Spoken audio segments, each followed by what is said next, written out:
Every time you board a plane, you put your trust in the pilots. And every time pilots enter the cockpit, they put their trust in computers. It's a complicated relationship between man and machine. And when it doesn't work perfectly, disaster can strike in an instant.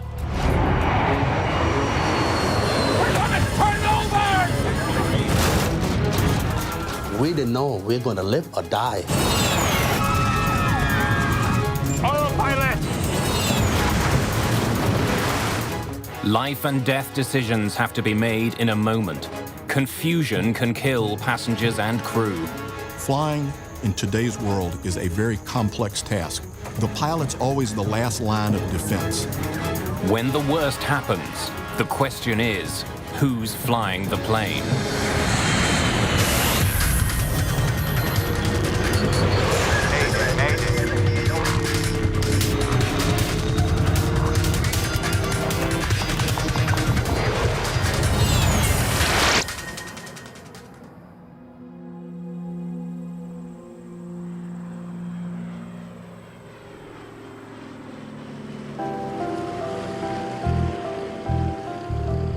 It's just after 8:30 in the morning in Sanford, Florida.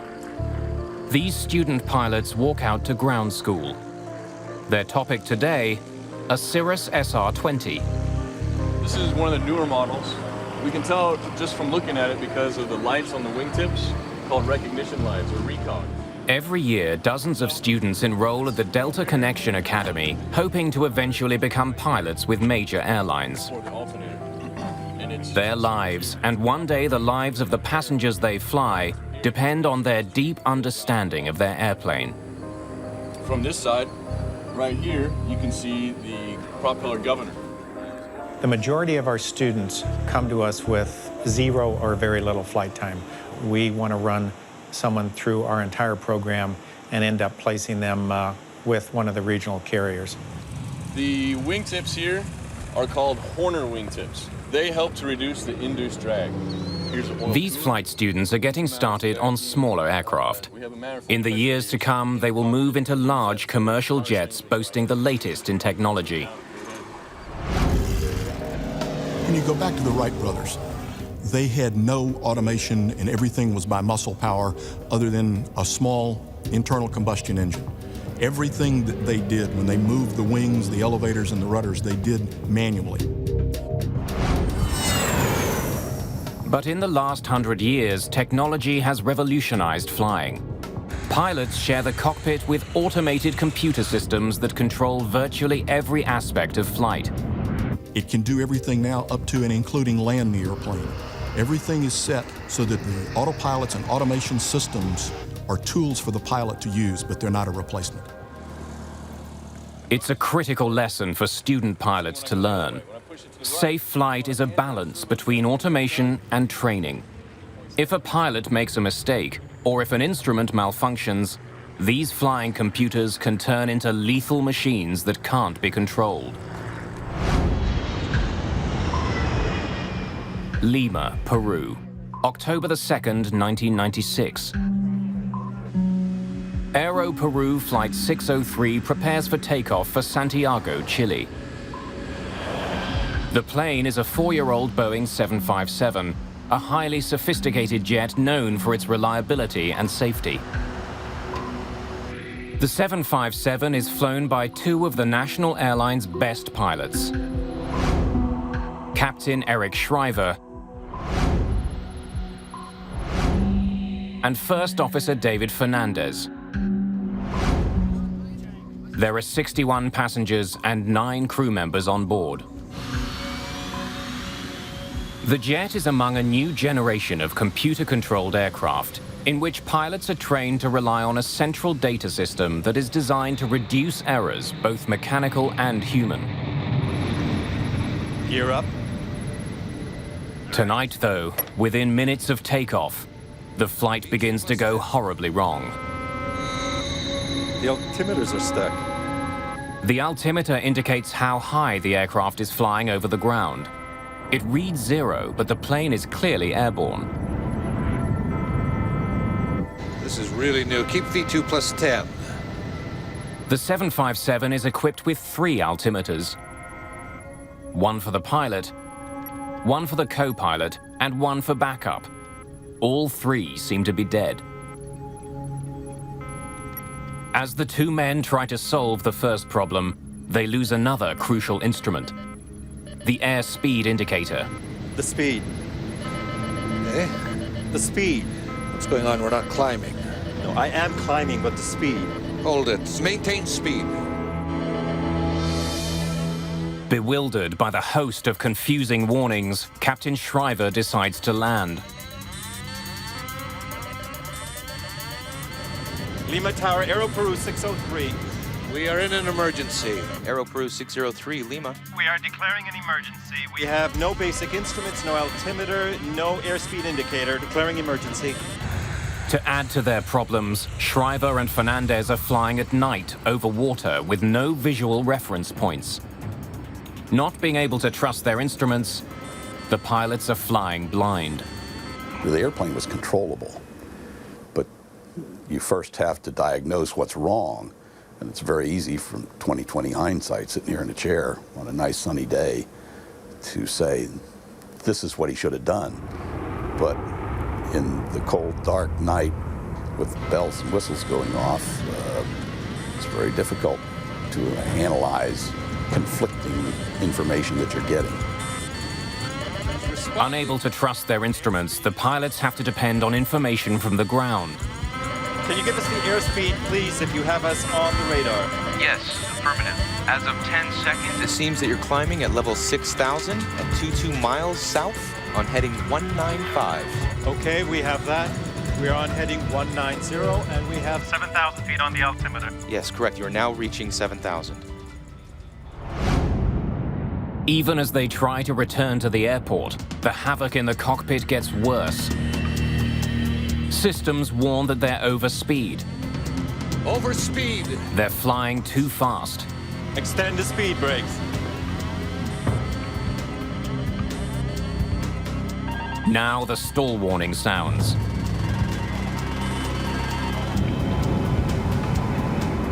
And then... What's happening? Too low terrain. We have the terrain alarm. We have the terrain alarm. the ground proximity alarm warns them that they're flying dangerously low. At a flight level of 10,000 over the sea. There is no checklist for if you have these 7 or 8 warnings going off, which they did, and they couldn't shut them off. Altitude is 9,700. 9,700? Yes, correct. Do you have any visual reference? 9,700, but it is indicating too low terrain. Are you sure you have us on the radar at 50 miles? Hey, look! The crew is bombarded with conflicting warnings. They have no idea which of them to believe. Suddenly, they realize the horrible truth. We're hitting water! Pull it up! They're flying just meters above the water. We're gonna turn over! Aero Peru 603, Lima.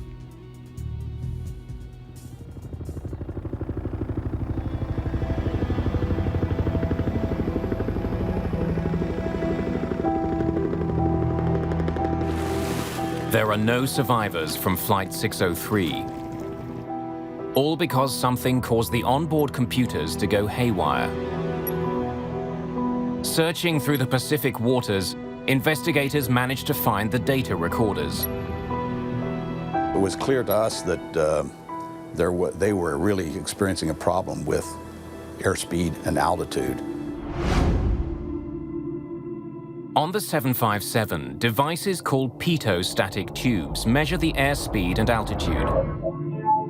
They're small external sensors which relay that information to the plane's computerized systems.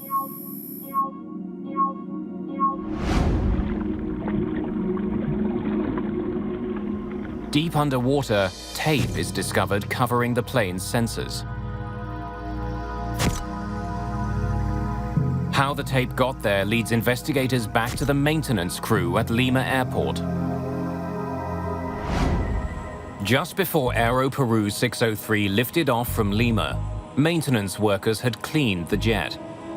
A worker had covered the static ports with tape to protect them. This is standard procedure. But when the maintenance was complete, the worker forgot to remove the tape. It was a small oversight with tragic results. The inspector who was supposed to quality check his work did not do it. And the supervisor out on the line that night was not there. He was sick, and there was a regular mechanic who was filling that role. He did not see it. In this case, the captain did the pre-flight. They do a walk around looking for just that kind of thing. The captain did the pre-flight that night, and he did not detect it either.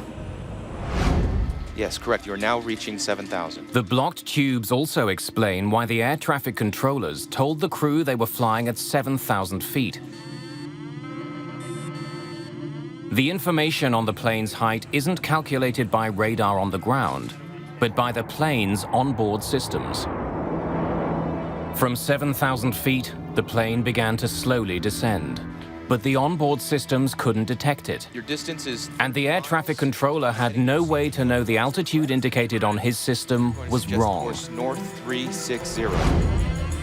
Blindsided by bewildering readings from their instruments, the crew was completely lost. Aero Peru 6. They had no idea where they were, how high they were flying, or how fast they were going. We're hitting water! Pull it up! Climb Aero Peru 603. If you need to, pull up.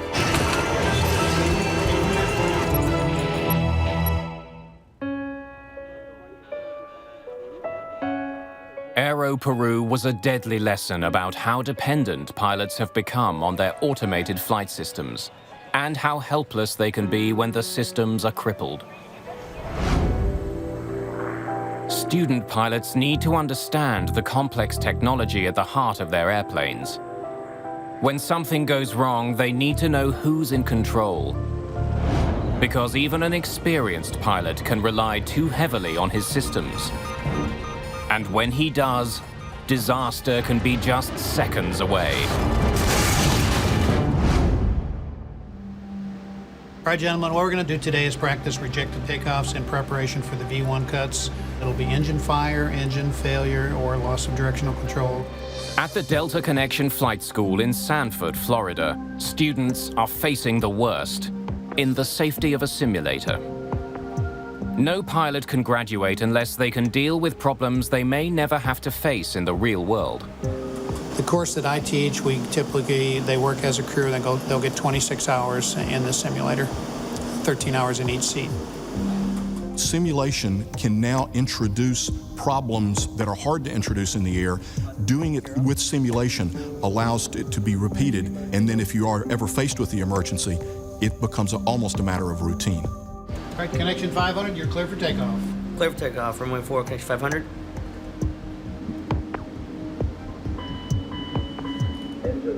Right after takeoff, the students are faced with an emergency. And we got a left engine oil pressure. When you get one of those warnings, don't just punch it out. Go ahead and acknowledge it so both pilots are in the loop. You're both on the same page. All right. We got a left engine oil pressure. I'll take flight controls radios. You run the I have the flight controls. They run through the drill again and again, because surviving in the air depends on getting it right in the simulator. In an actual cockpit, even a small inconvenience can escalate into a desperate struggle to save the airplane. February the 19th, 1985, China Airlines Flight 006 is tumbling through the sky. No response, Captain! Airspeed 80 knots in falling. One of the engines has failed. No response. Their instruments seem to be making no sense. People just popped up like popcorn, hitting the cabin. We didn't know we were going to live or die. The 747 falls more than 10 kilometers in 2 minutes. The pilots can barely keep it airborne.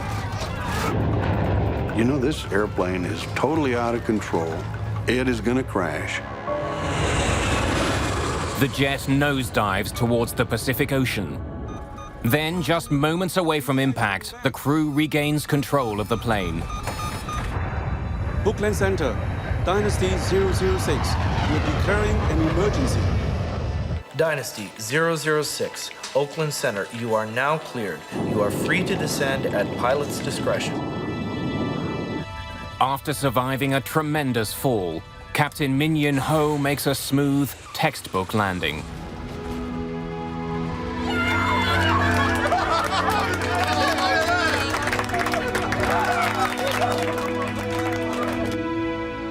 I thought he was a hero. He saved our life.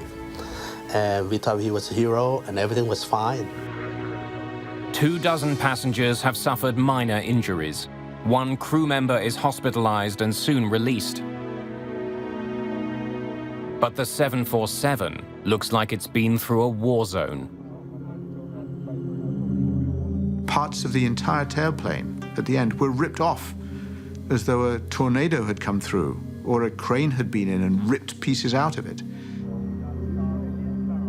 Investigators soon realized the damage to the plane wasn't the cause of the problems, but had actually occurred during the plane's wild plunge.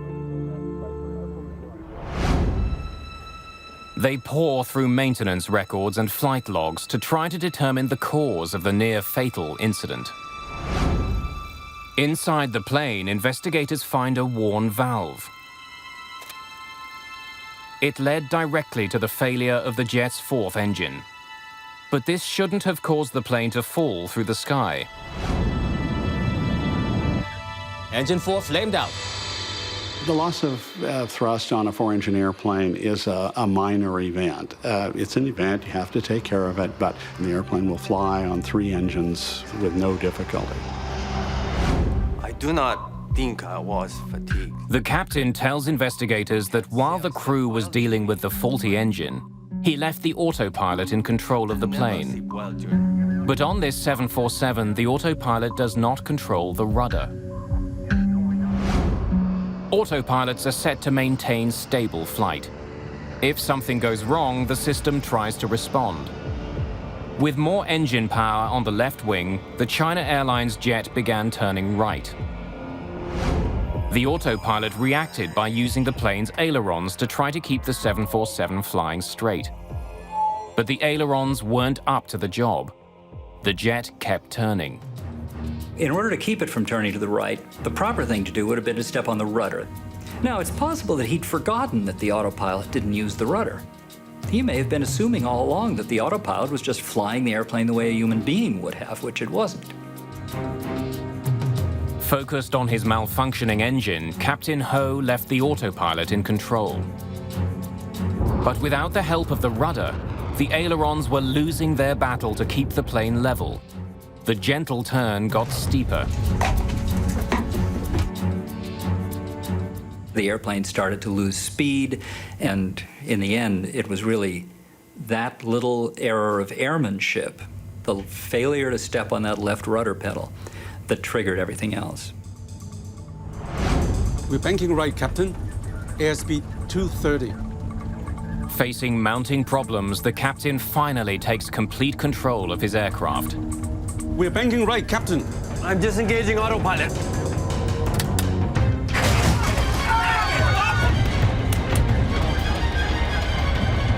When the autopilot snaps off, his situation only gets worse. Without the ailerons to control the jet's bank, the plane flips over. It plunges into thick clouds, and Captain Ho is unable to get his bearings. The crew has no visual reference point. They have no idea which way is up. They're totally dependent on their attitude indicators, but they don't think they're working properly. I've lost ADI. The ADIs have malfunctioned. It's going out of limits. But the instruments had not malfunctioned. They told the crew an unbelievable truth. They were falling towards the Pacific Ocean. They simply didn't believe what they were seeing, and they thought they had lost their attitude instruments. They hadn't lost their attitude instruments. The airplane was, in fact, embarking on an aerobatic maneuver. You can see the stewardesses, all these people who didn't have their seatbelt on, they were flying.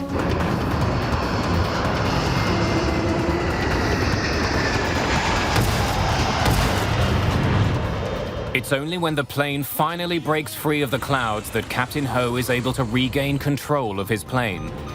I can see the horizon! Because he now has a visual reference.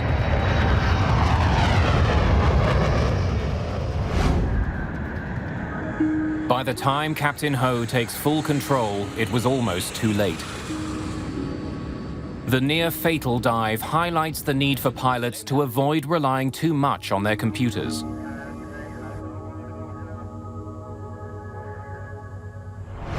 So what automation has done, in a sense, is taken pilots and taken them from being hands-on kind of controllers of the machine to monitors of what the automation is doing to the machine. You really are just sitting there with your arms folded, and this goes on for hour after hour after hour. And understandably, people become stupefied. But whatever mistakes the flight crew made, they did succeed in their ultimate task. The one big thing they did right is they saved the airplane. And in principle, that's all you ever need to do right. You need to save the airplane and you need to save the passengers, and that's what they did. Student pilots practice emergencies again and again to ensure that when disaster strikes, they handle it correctly. Automation is an enormous aid to long-distance flying, but if a crew doesn't fully understand how their plane works, they can quickly get into a situation from which they cannot escape. Autopilot engaged. Autopilot engaged. 10 years after the China Airlines mishap, another crew is baffled by a more complicated autopilot and fails to take control until it's too late.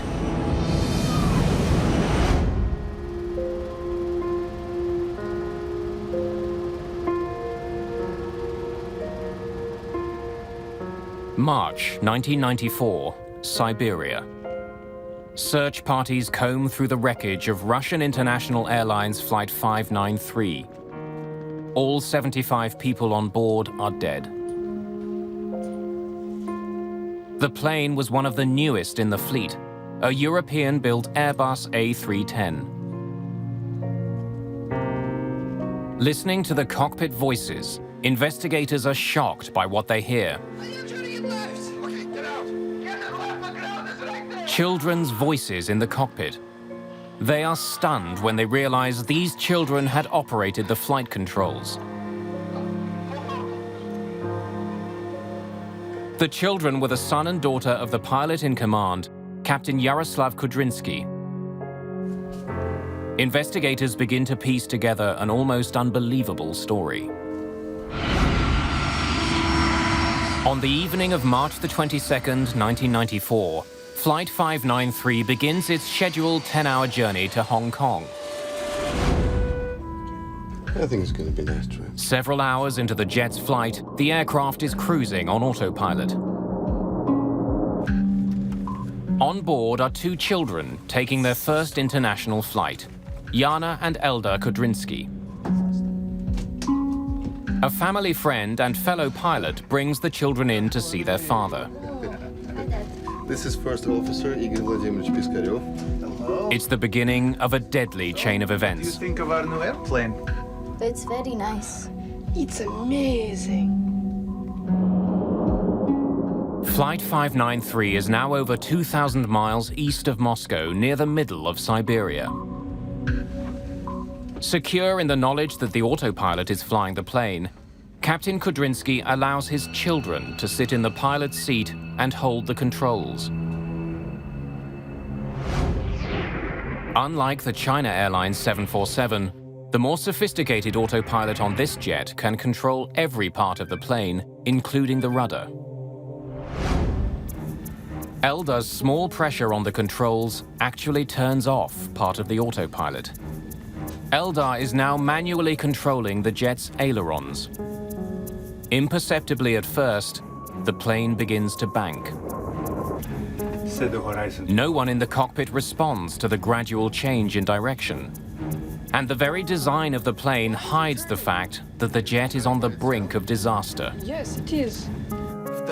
Another peculiarity of the plane is that it has no alarm signaling the disengaging of the autopilot in the lift channel.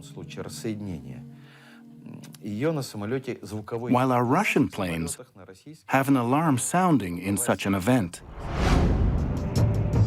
The autopilot is still controlling the plane's other functions. Only the ailerons are in Eldar's hands, but it's enough to affect the plane's flight.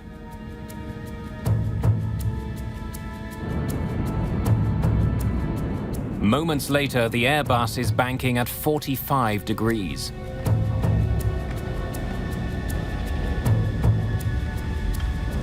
The force of the turn pushes everyone into their seats. Guys!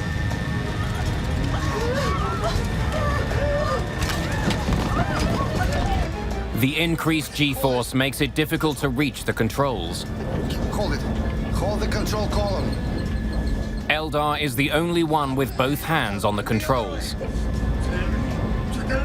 The speed of the turn is pushing him back in his seat. The other way. Turning to the left. I am turning it left. Okay, get out.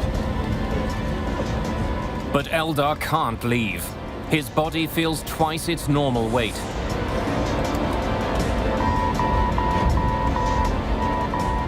Suddenly, an alarm sounds. The autopilot is shutting down. When the jet reaches such an extreme position, the autopilot is designed to completely disengage. It's a safety feature to put the pilot back in complete control. But in this case, a teenager is in the captain's seat. The plane begins to dive towards the ground. Get it to the left, there's the ground! The plane dives at an incredible speed, plunging over 200 meters per second. For the passengers, it's like having an elevator suddenly fall out from under them. Get out! Get out! Captain Kudrinsky fights his way back to the pilot's seat. But it's too late to save Flight 593.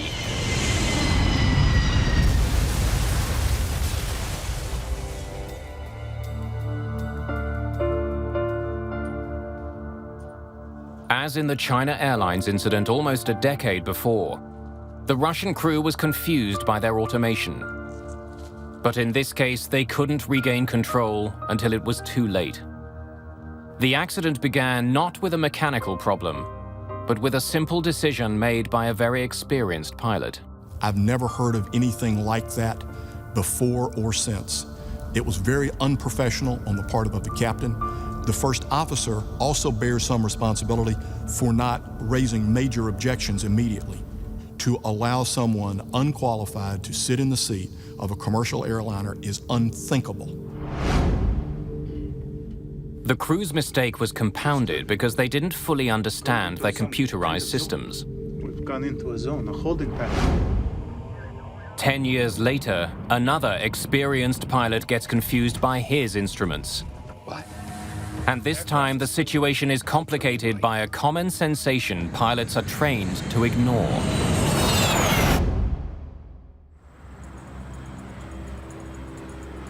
Paul Morrow is an instructor at the Delta Connection Academy in Florida. His job is to put students in extremely uncomfortable situations and then get them to land safely. Upset recovery is where we take a student or any pilot and we try to get them the ability to recover their aircraft from an unusual attitude or an upset, such as wake turbulence, wind shear, unintentional stall. We're going to do a low-level pass and bring right down to the edge of the runway, and then just about halfway down we're going to break up and demonstrate how quickly we can get the aircraft into a nose-high situation. At that point we're experiencing, in that first portion of the pull-up, we're experiencing the max G-load in that turn. We're hitting just about 6.5 Gs for that pull. 6 Gs, you're experiencing 6 times your body weight. I weigh 200 pounds, so 6 times that. At that point, I feel like I weigh 1,200 pounds to my body. It feels like I'm being squeezed completely all over my entire body. It feels like your face is kind of peeling down over you, and it's just once you get used to it, it's kind of fun. In a tightly controlled situation, with an instructor in the next seat, A student pilot learns to cope with intense physical sensations that can disorient and confuse. Pilots have to overcome these sensations and even ignore them. Trusting what your body is telling you can have deadly results.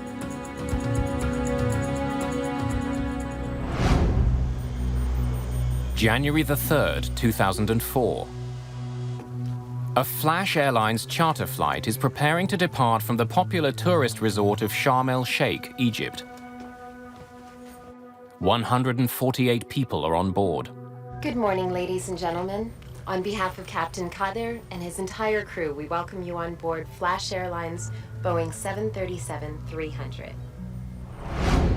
The captain is 53-year-old Kader Abdullah, a former officer in the Egyptian Air Force.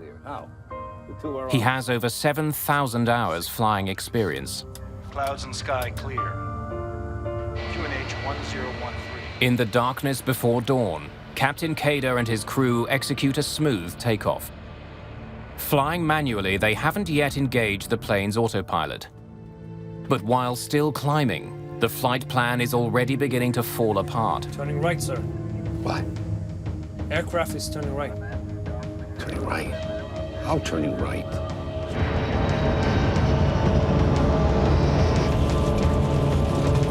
Overbank. Autopilot. Autopilot in command. Autopilot. Autopilot! No autopilot, Commander.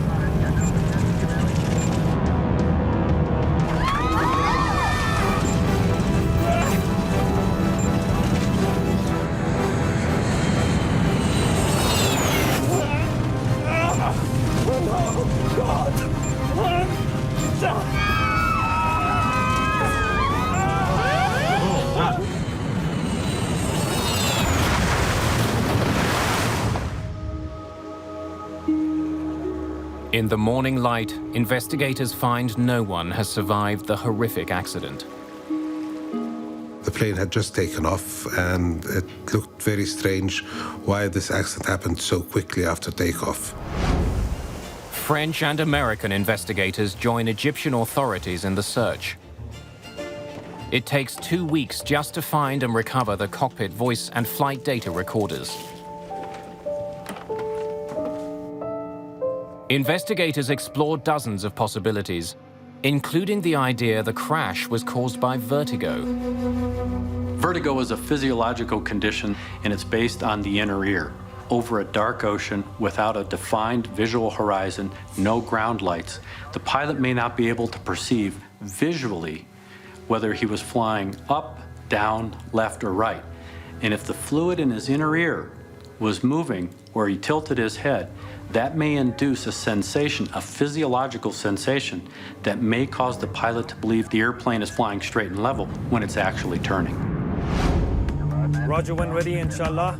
Left turn to establish 306, Sharm VOR. As the plane banked over the Red Sea, it slowly began going off course.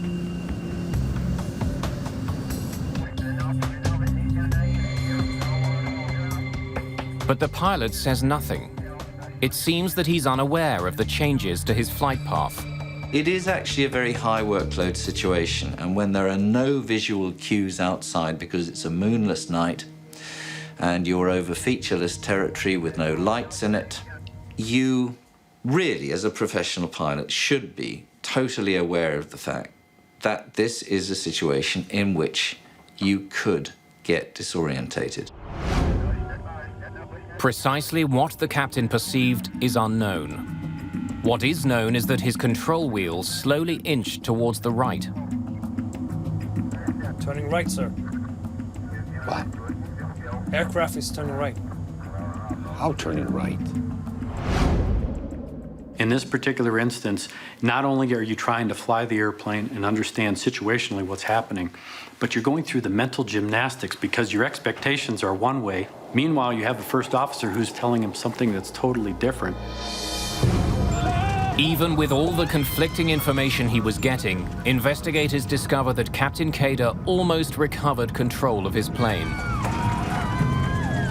It is interesting that the recovery starts as the airplane turns towards the coastline. The lights on the shore would have given the pilots a clear and unmistakable view of the aircraft's attitude. This is the moment that the disorientation disappears, and this is the moment that the recovery begins. Sadly, there isn't enough time to save the aircraft. The tragic fact remains that Captain Kader had all the information he needed to save the plane right in front of him. The thing that is important when you're experiencing spatial disorientation or vertigo is to put absolute implicit trust in your instruments, that they are telling you the truth, and that whatever your sensation is a limitation of human beings. Trust the instruments. It's a lesson that's hammered home every day at the Delta Connection Academy. Brian Patricia is one of dozens of students here who wants to fly commercial passenger jets. It's a goal that's still years away. It should take me between 5 to 6 years at a regional airline before I move on to the major airlines. It's a typical journey. Senior crew members for international carriers often have thousands of hours of flying under their belt. But each one of them started with none. There's a very old saying, this is, as soon as you feel like you're no longer learning with aviation, get out of it, because it's going to hurt you. Training is ongoing. Recurrent training is an integral part of safe flying. The reason we have the safe level of flight that we do today is in a very large part because of the adequacy and completeness of the training. Relying on your instruments, trusting your automation is one of the most fundamental lessons of flight training. Insert the ignition key, clear the propeller area, and then start the engine.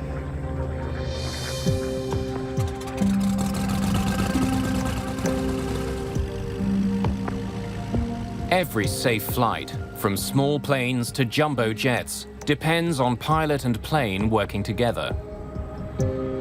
But even if a jet's technology is crippled, modern planes are so well built, pilots can still bring them safely down. August the 24th, 2001. Air Transat Flight 236 is carrying 306 passengers and crew. Bound for Portugal, the Airbus is in serious trouble high above the Atlantic Ocean. You could literally hear a pin drop. The exterior, there was no sound in that plane, in that cabin at all. The airplane is so silent because it's run out of fuel. A state-of-the-art jet is now a very heavy glider. Functions we've lost. We have no more stabilizer. Blue and yellow hydraulic. No ADR 2 and 3. No anti-skid. No reversers. The technology that normally keeps planes flying has deserted the crew. The jet is 10 kilometers in the sky without the most essential instruments. Captain Robert Pichet and co-pilot Dirk de Jager have to find a way to get it safely back to Earth. For the first 4 hours of their journey from Canada to Portugal, the flight is unremarkable. We're getting to our next checkpoint. Every 30 minutes across the Atlantic, the crew had checked their position and their fuel consumption against their flight plan. 11.2 tons on the right, 11.2 tons on the left. Despite the computerized systems, some procedures like checking the fuel on board are done by hand. Fuel check complete. Levels normal for the distance flown.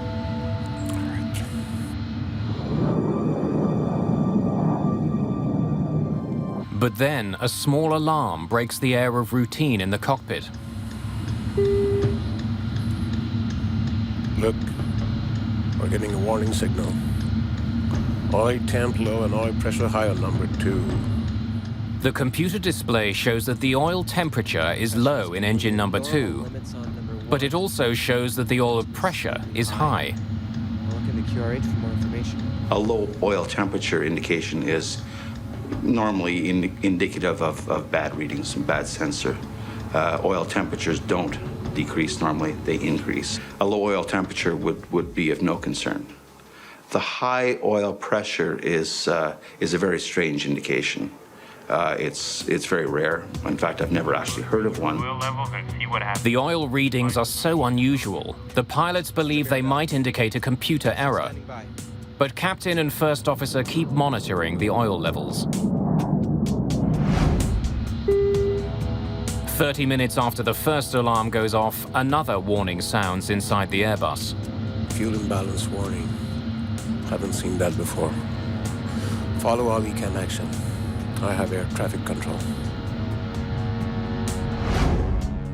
In the Airbus 330, most of the fuel is contained in large tanks on the wings. The computer had detected that the fuel level on the right is significantly lower than the level on the left. Looking it up in The flight manual recommends transferring fuel through a special crossfeed valve. Fuel will then flow from one tank to the other. Once you begin a cross-feeding procedure to correct a fuel imbalance, restorative action should commence quite quickly. In other words, the situation would not continue to get worse. Even though the crew is following proper procedures, the situation does get worse. Fuel quantity isn't rising in the tanks for the right wing. Check fuel quantity. It's very low. Hold on. That's much less fuel than we should have. It looks like a fuel leak. Check again. The systems monitor hundreds and hundreds of sensors, and they can be affected by such mundane things as a little bit of frost or ice on a sensor can cause it to present bad data. But in fact, the reading is accurate. There's a serious leak in one of the engines, and Pichet has been transferring precious fuel into the leaking tank. The fact is confirmed when co-pilot De Jager completes another fuel check. According to all the gauges, all the tanks in the right wing are way below the level they should be according to the flight plan, and there's hardly anything in the other ones. What about the trim tank? There's nothing there either.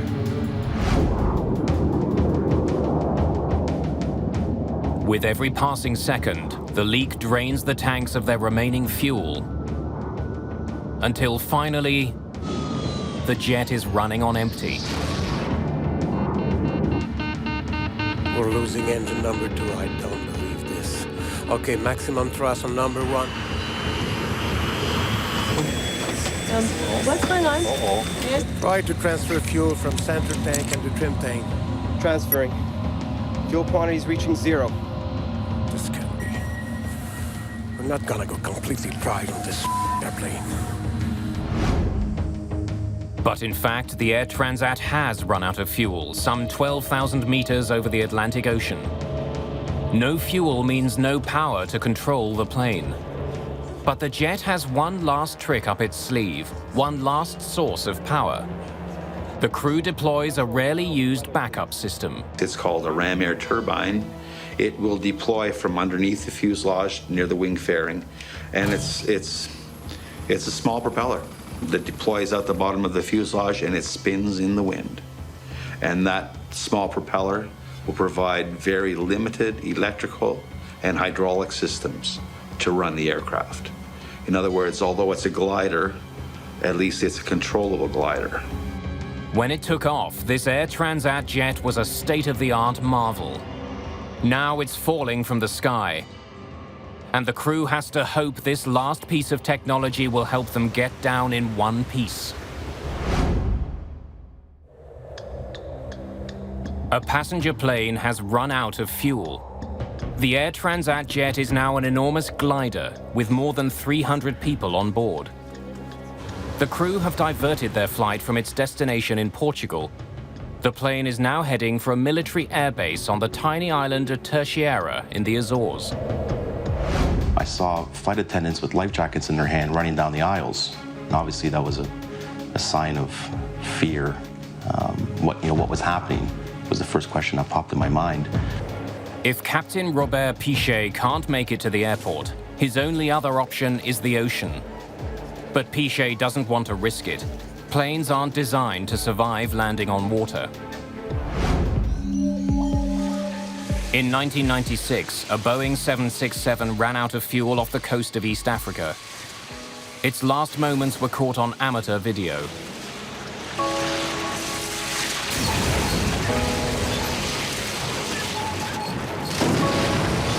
Of the 175 people on board the Ethiopian Airways jet, only 50 survived. Without vital controls, Captain Pichet and co-pilot Dirk de Jager have to rely on each other like never before. The thought that a commercial airliner is going to find itself out of fuel with all the safeguards and all the redundancies is hard to fathom. This crew faced it together. Slats out and locked. The very design of the plane prevents it from dropping like a stone. Even without engines, the plane's forward momentum gives it some lift. It's falling fast, but it's still flying. Can you give me a landing speed, please? No engine, no flaps. Ideal approach speed is 170 knots. We're too fast. Yes. But the runway is very long. But at the end of the runway is a very steep cliff.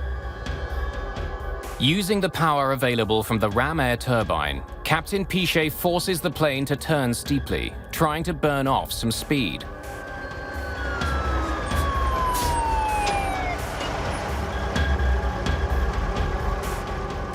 The plane was almost on a 45-degree angle. I thought it was just gonna flip over and just nosedive straight down. Everybody, I need you to brace. Hang on.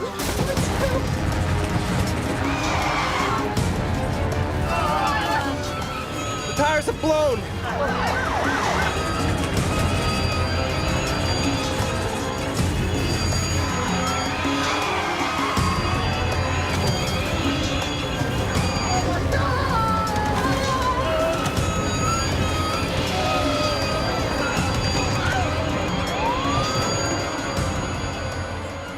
After bursting 8 tires, the plane finally stops in the middle of the runway.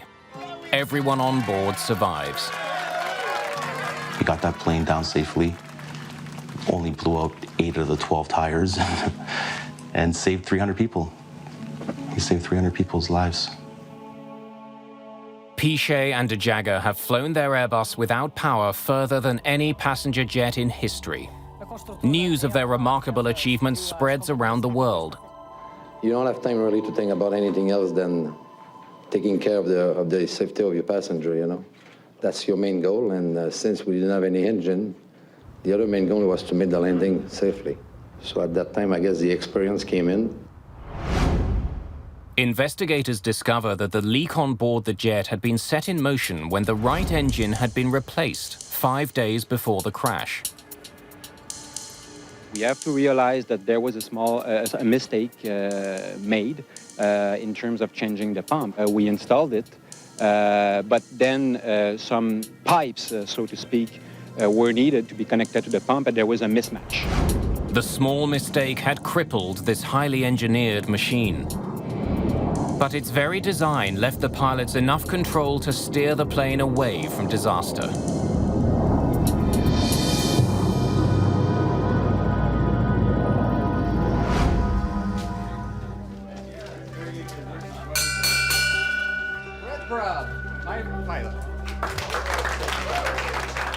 At the Delta Connection Academy in Sanford, Florida, another student has earned his wings.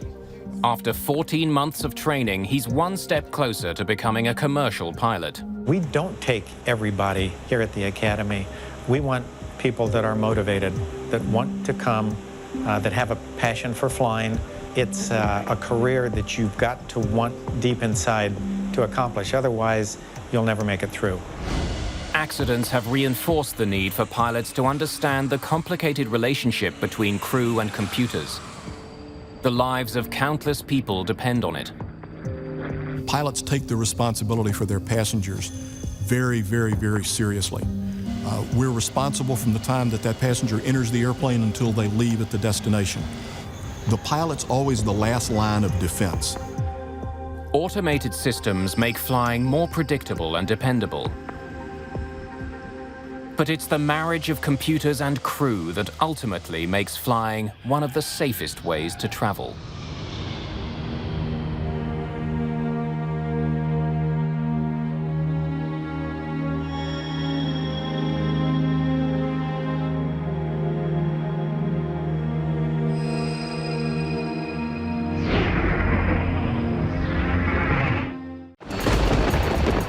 rain.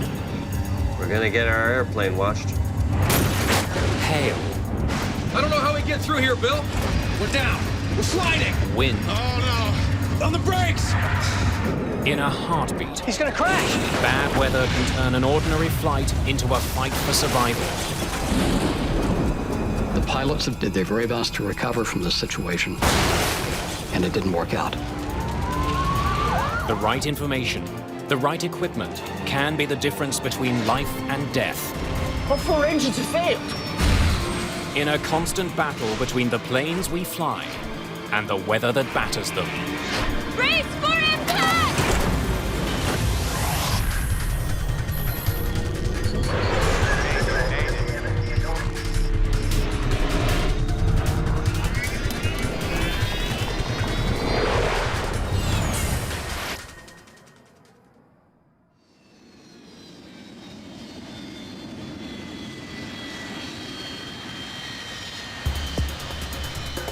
It's early December. A massive winter storm is pounding the eastern United States. Well, this is a pretty interesting weather pattern we have for this time of year. We're getting a mixed bag of precipitation and weather across the eastern United States. For most people, the winter weather is no more than an inconvenience. But for those who fly, the bad weather can be deadly. A Continental Airlines commuter plane with 48 people aboard crashed into a home in suburban Buffalo. No survivors. 1 person on the ground also killed. The plane was en route from Newark to Buffalo. It was raining with some sleet at the time. People are making life and death decisions every day based on the weather. Should I go or should I not go today? And once they're up in the air, how am I going to make a decision in the next 5 minutes that's going to keep myself, my passengers, or my aircraft out of harm's way? On this day, flights from New York to Houston have been delayed and cancelled. Thousands of travelers are affected. That's largely because the people in this room have decided that it is unsafe for pilots to fly in this weather. Our mission here is to provide safety and safe flying. What's happening now, it's an existing condition, so... Looks like some discrete supercells in there. This room is every pilot's first line of defense against getting caught in a storm. It's the federal government's Aviation Weather Center in Kansas City, Missouri. 24 hours a day, 7 days a week, the meteorologists in this room scan the skies across the United States for the kind of weather that can bring down a plane. The storm they're tracking today is just that kind of weather. What we're monitoring is a lot of severe weather in the Carolinas and continuing to get severe thunderstorm warnings and tornado warnings there. The meteorologists have detected thunderstorms moving towards Atlanta, Georgia. They've warned pilots and air traffic controllers of the looming danger. The result is immediate. So you had planes that were on the ground that could not take off. Then you had planes that were arriving that were unable to land. And then you have to factor in that they were going several hundred miles around this line of thunderstorms. The meteorologists will track this storm throughout the day. They know weather can change in an instant. So they're not just tracking storm systems, they're also trying to predict where new storms are going to develop. We've got to keep our eye on every hazard and always be prepared for it to pop up. Today, the people who work here also have to find a way to keep planes out of the storms that are rolling through the south. As traffic managers, we need to work with the FAA in routing safe routes for aircraft to go around those thunderstorms because they just can't go through them or over them. So using these two images together, we can get a good three-dimensional or even four-dimensional picture of the atmosphere and how moisture is moving around in there. Thunderstorms are a lethal threat to pilots. The clouds that contain them are massive. They're usually much too tall to fly over, and the weather inside them can be treacherous. In no instance does any aircraft want to go into a thunderstorm. Lightning strikes, hail can certainly damage the airframe, and in the extreme cases, there can be so much liquid precipitation in that thunderstorm that it'll cause a jet engine to flame out. The meteorologists here understand the danger of thunderstorms, and one devastating crash has taught them much of what they know.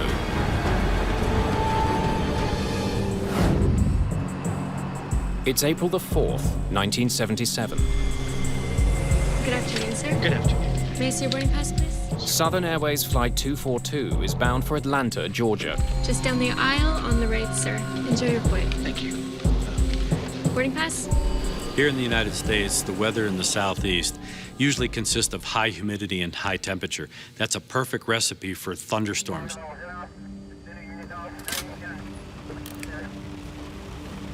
It was raining in Huntsville, and they said, oh, it's going to be some bad weather, don't serve. So we did not serve from Huntsville to Atlanta, which is a very short route, and we were delighted not to be serving.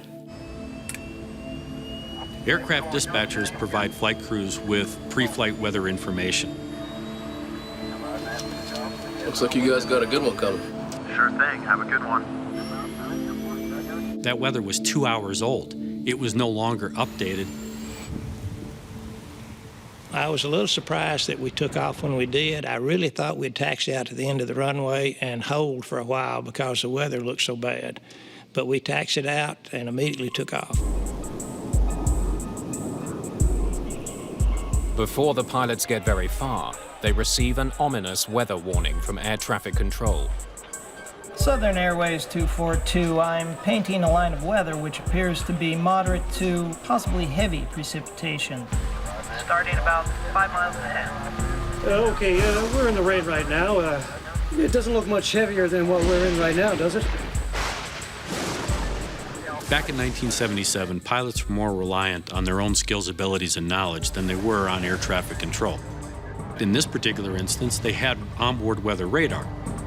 I can't read that. Just looks like rain, Bill. What do you think? There's a hole. There's a hole right there. That's all I see.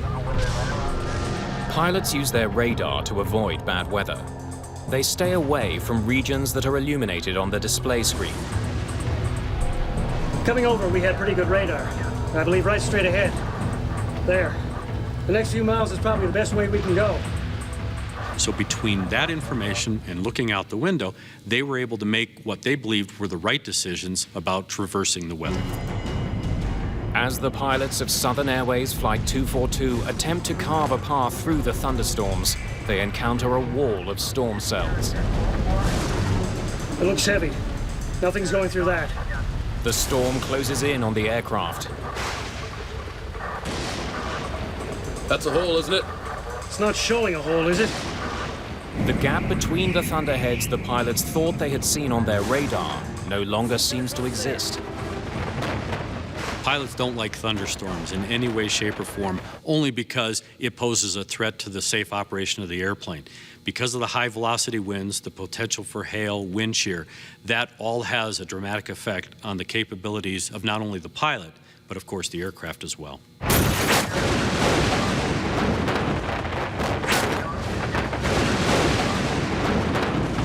The hail was probably the loudest noise I've ever heard. It sounded like I was in a metal barrel with someone throwing rocks at me. The DC-9 plunges into the storm clouds. Which way do we cross here or go out? I don't know how we get through here, Bill. Enormous hailstones continue to pound the aircraft. You're just gonna have to go out. Yeah, right across that bed. All clear left, approximately right now. The pilots try to escape the storm. They use their radar to guide them through it. I think we can cut across there. But their radar is deceiving them. What they think is a hole is in fact the most intense part of the storm ahead. The pilots of Southern Airways 242 ended up flying into an environment where multiple thunderstorms came together and created a line, or what they call a squall line.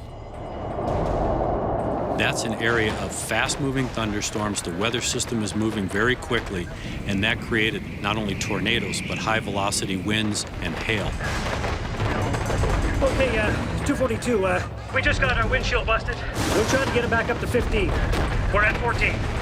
While I was looking out at the front of the left engine, I could see the hail continuing to put more and more dents into the cowling around the engine and into the cone in the center of the engine.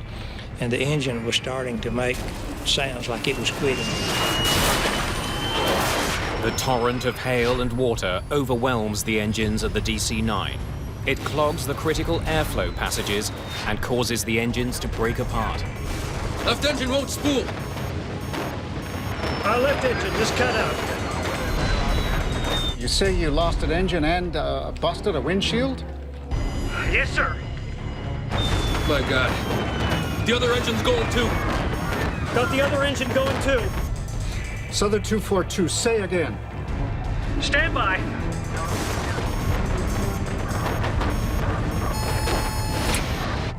We lost both engines. What happens next leads to one of the most horrific crashes in aviation history and spurs fundamental changes to the way weather forecasts are made. Brace for impact! Got the other engine. High above Georgia, Southern Airways Flight 242 is falling from the sky. We lost both engines. This DC-9 is a glider, and it's falling at 56 feet per second. They're at 14,000 feet. They don't have a lot of time. I realized I was in an emergency situation, and I felt like I was going to die. But I decided I would do everything I could to try to help my chances. The plane emerges from the storm with 2 dead engines. Get those engines started.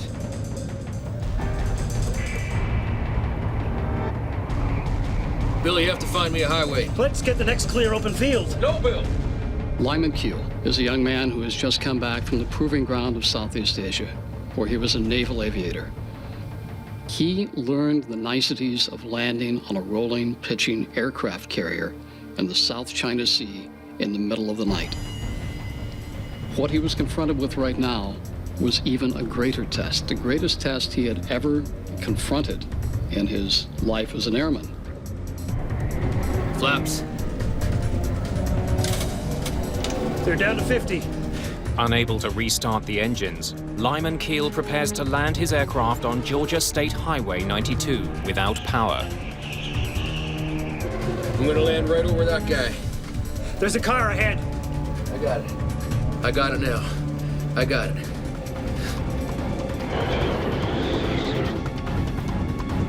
Brace for impact!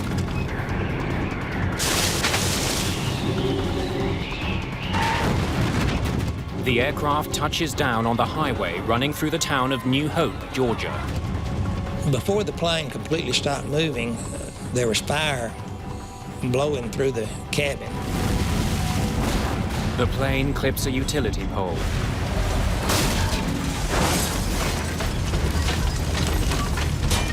And slams into a gas station. Where I found myself after we woke up, sort of indescribable. And I could see a crack of light, and I thought, I'm going through that crack of light, come hell or high water.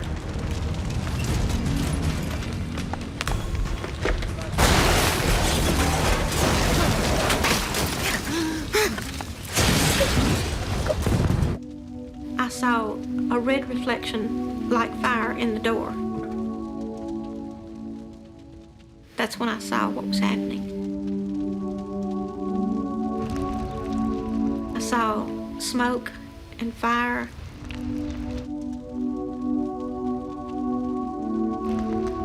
And the people that were coming toward me, they weren't screaming, they weren't yelling, they were quiet. I got back to the kitchen and I was just circled by people. They knew they were in a house, and I guess they felt safe, and they needed somebody to help them. And I'll remember to the day I died just staring there at the trees burning and pine trees burning and pieces of aircraft. It was so unreal. 22 people survived the crash of Flight 242. 72 people were killed. Southern Flight 242 crashed after the DC-9 jet lost power in both engines. The tragedy involving Flight 242 was avoidable had the crew been provided up-to-date weather information when they were in Huntsville. Had they had an understanding of the area of thunderstorms, how they were starting to come together, and how it was going to affect their route of flight, they probably either would have found an alternate place to go or they would have stayed in Huntsville. The importance of timely weather information makes the Aviation Weather Center critical. After Southern Airways 242 crash in 1977, the NTSB, after their research, came out with two recommendations. One was to improve the resolution of the convective or the thunderstorm forecast information, and the other was to put Weather Service meteorologists in each of the air traffic control centers. And within a year, we did that. At the time of the Southern Airways crash, the Weather Center issued thunderstorm advisories every 4 hours. And in the United States, that's just too long of a window to capture the rapid development that we see in thunderstorms. So what they recommended, and which we have done ever since, is communicate to controllers and to pilots that are en route every hour, and if need be, we can do it in between those hourly observations if conditions are developing fast enough. As a result of the crash, the Weather Center created a new position: a meteorologist who does nothing but monitor the skies above the United States for thunderstorms. On this December day, the meteorologists tracking thunderstorms are very busy. Storms that had battered Atlanta are on the move. And you can see up in here, there's a minimum of aircraft, especially where those heavier storms were over eastern North Carolina. In addition to providing weather reports, the people here perform other crucial tasks. When the weather gets bad enough, they can also shut down huge areas of airspace. They do that by issuing warnings called SIGMETs. It's short for Significant Meteorological Information. It's an advisory to pilots to steer clear of the bad weather. Right now on radar. Once we become aware or are highly confident that there will be some dangerous weather, there's severe turbulence or severe icing, then we will issue what's called the SIGMET. What do I want the pilots to do? I want them to avoid that area. The lightning, it's still pretty recent, so. Today's storms are so severe that the meteorologists at the Aviation Weather Center are declaring areas of airspace out of bounds for aircraft. We issued a large area from Norfolk down through the coastal waters of Georgia for severe thunderstorms. Issuing a SIGMET is simple. The meteorologists highlight the area that planes are to avoid on their computers. The information is passed on to dispatchers, air traffic controllers, and pilots around the country. Planes are diverted immediately. Now, some of those planes going through there may be going around. They may be being helped by air traffic control to actually navigate around those individual thunderstorm cells. No doubt that they're being routed either away from or individually being very carefully tactically moved around those thunderstorm cells. The SIGMET issued by the Aviation Weather Center affects hundreds of flights along the eastern seaboard. Once it's issued, pilots often have to find a way around the danger zone. It's no longer just a suggestion. There are legal consequences to people to adhere to what we've put out.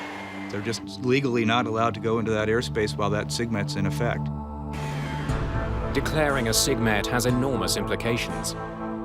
Shutting down a volume of space that's the size of, say, Georgia. So that severely impacts traffic.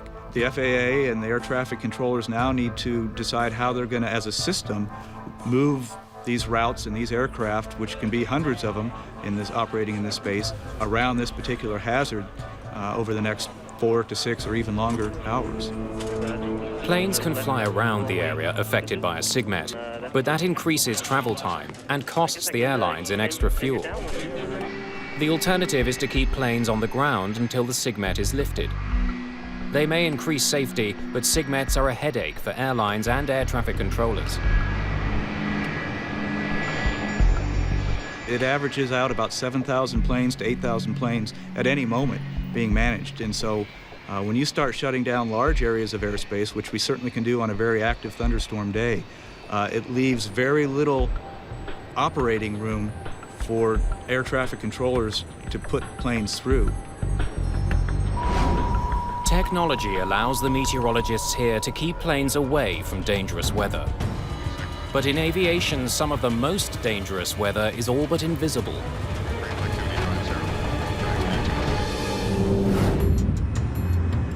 August the 2nd, 1985. 10-degree flaps, please. Delta Airlines Flight 191 is approaching Dallas-Fort Worth International Airport. For takeoff, contact departure when airborne. Texas heat has turned into afternoon storms. Traffic at the airport is beginning to back up as the weather gets worse. We're gonna get our airplane washed. What? We're gonna get our airplane washed. Nothing seemed unusual other than the fact that we were starting to get busy and aircraft were starting to pile up.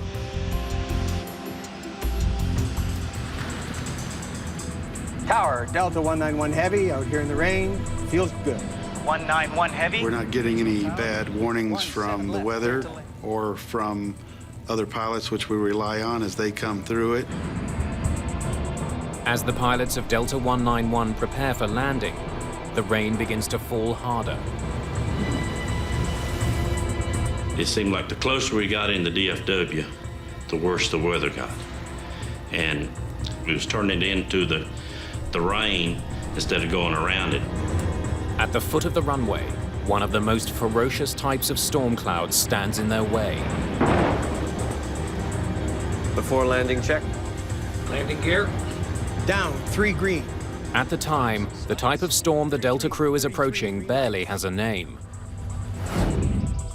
John McCarthy is one of the world's leading experts on these storms. It is a tiny thing, meteorologically speaking, compared to a big storm or a snowstorm or a hurricane. It's just like a needle in a haystack. The needle is a microburst, one of the deadliest and at the time most poorly understood weather phenomena. They've taken down airliners before. But as Delta 191 makes its approach, there are no warning systems that can effectively alert the pilots of the danger they're in. Prior to 1985, the radars on board the aircraft were built to detect thunderstorms, essentially heavy areas of precipitation. They were not effective. They weren't not even designed to detect the microburst. If you're at the kitchen sink and you turn on the water and it goes straight down and it splashes out in all directions. And that's kind of what a microburst is, except that it is extremely bad news if you're an airplane flying through it. When a plane hits a microburst, it encounters a complex and powerful set of conditions. Downdrafts and tailwinds batter a plane. It's a deadly combination. At its maximum strength, it's no more than 2 miles across, and it lasts no more than 15 minutes. So if you look at that little space and time window, it's very small. And so the probability of hitting one is low. Just short of the runway, Delta 191 flies into the microburst. You're gonna lose it all of a sudden. There it is.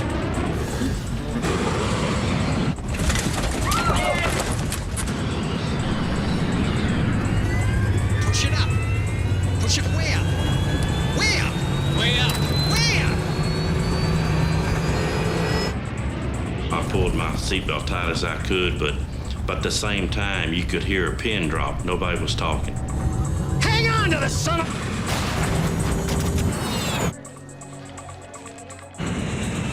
He's gonna crash! Damn it!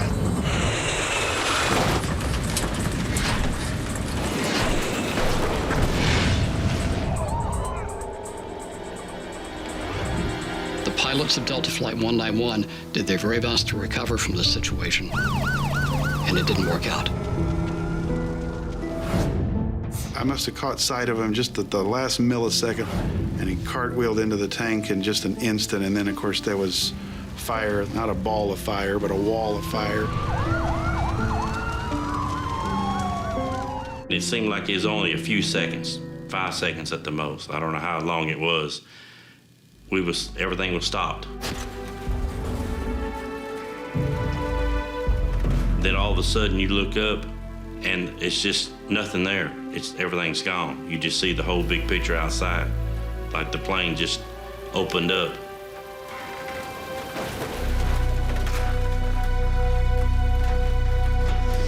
people just thrown around on the ground. Some were clothes on, some without clothes on, some were burned.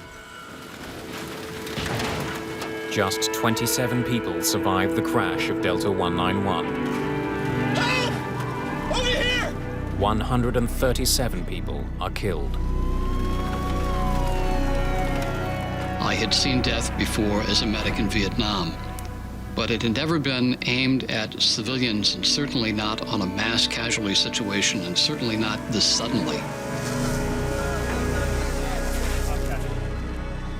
It's hard to blame the aircrew. Their job is to avoid thunderstorms, and there's probably a forecast for thunderstorms every day at Dallas in the summertime. Which ones do you avoid? And it's a very difficult problem. After the crash of Delta 191, the Federal Aviation Administration races to develop technology that can prevent microbursts from killing again. If there is one crash that we can look back on now and say, this made things safer because we learned from it, it was Delta 191. One of the most important lessons, that the technology in use at the time simply wasn't good enough. What we found out is that Doppler radar, which is on the ground, is incredibly effective in detecting microbursts. Unlike weather radar in use at the time of the crash of Delta 191, Doppler radar can also detect the direction of winds inside a storm. And if you look through the Doppler radar, you see a part of it that's going away from the radar and a part that's coming towards the radar. And if it's small, it's absolutely a microburst. It can be nothing else. So it has what we call an unambiguous signature of a microburst, which means we got it. When the Doppler radar system at an airport detects a microburst, it sends an alert to air traffic controllers. The controllers relay the warning to pilots on approach. Flight 236, microburst alert. 50 knot lost. 1 mile final. Say intentions. After the crash of Delta 191, terminal Doppler weather radar was installed in airports across the United States. Dallas-Fort Worth was one of the first to apply the system. But technology is only one link in the chain. Sometimes, even with all the right information, pilots make disastrous decisions. There's your big what diddly.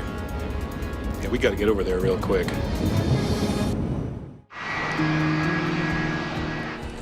This December day's been a long one for thousands of airline passengers across North America. A winter storm is moving across the southeastern United States. The meteorologists at the Aviation Weather Center have shut down a large area of airspace. Hundreds of flights have been grounded or forced to divert around the storm. But shutting down that airspace doesn't take the pressure off. If thunderstorms do start to develop and become very strong and organized, we can't let that distract us from other hazards such as icing, turbulence, or even strong surface winds or low-level wind shear. The meteorologists here can see troubling weather ahead and let pilots know how to avoid it. But sometimes what pilots do with that information can lead to disaster. June the 1st, 1999. American Airlines Flight 1420 has been delayed by weather. Dispatch, please. Yeah, it's Michael Arago. Storms threatened this flight's destination, Little Rock National Airport in Arkansas. The pilots of 1420 had received a briefing from their dispatch department about all of the thunderstorm activity that they were going to encounter between Dallas and Little Rock. They were also warned about the fact that because of the fast-moving weather system, that they would be entering into an area called, or what was characterized as, the bowling alley.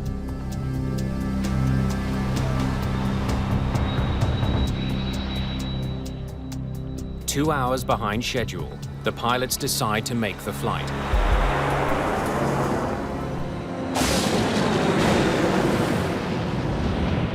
They race to fly through a gap in the storm system.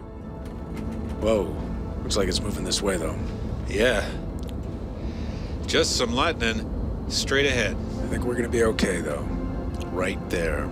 Yep, right down the bowling alley. As my friends would say, California cool. Cool. Beachy. Exactly. If they don't make it in time, they will either have to divert to another airport or land in severe weather conditions. They were made aware by dispatchers that they were going to have to get into this alley or this area of clear weather, and they didn't have a lot of time to do it.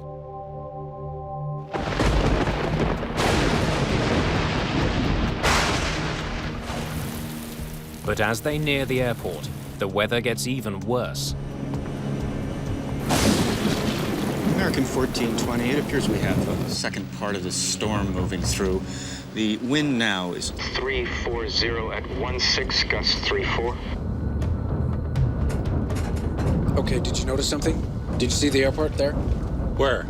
There, okay, right. You're on a base for it, okay? It's right there. Well, I'm on a base now? It's like a dog leg. We're coming in, and there it is, right there. I lost it. I don't see how we can maintain visual. The plane was rocking and rolling at that point. It was pretty doggone unstable. I don't know what made me aware, so doggone aware, that we were going to have a problem. I don't know what did that.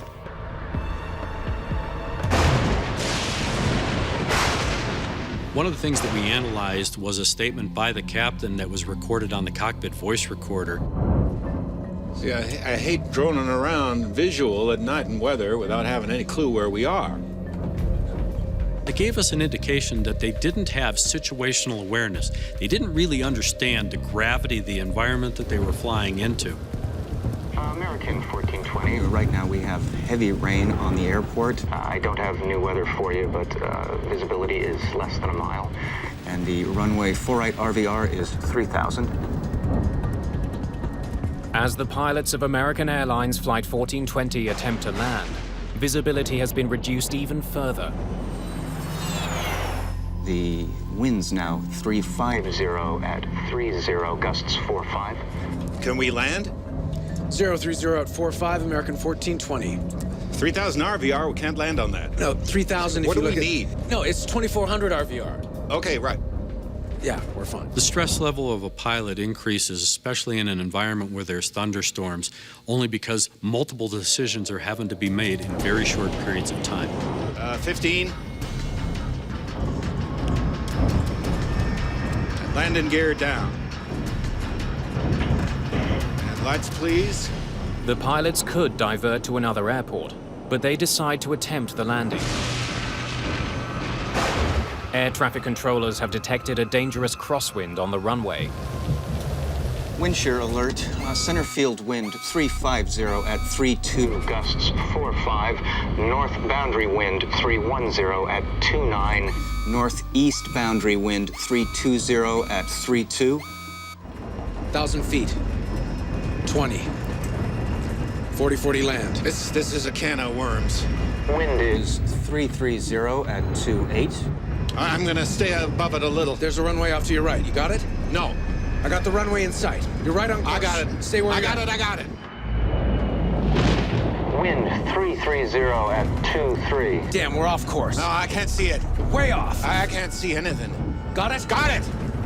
With winds pounding the airport and the runway slick with rain, the pilots make their final approach. 40. 30. 20. 10.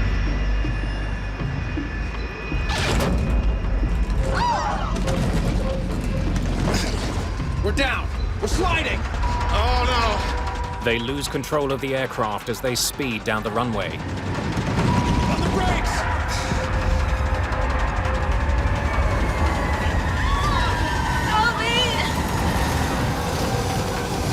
Other one.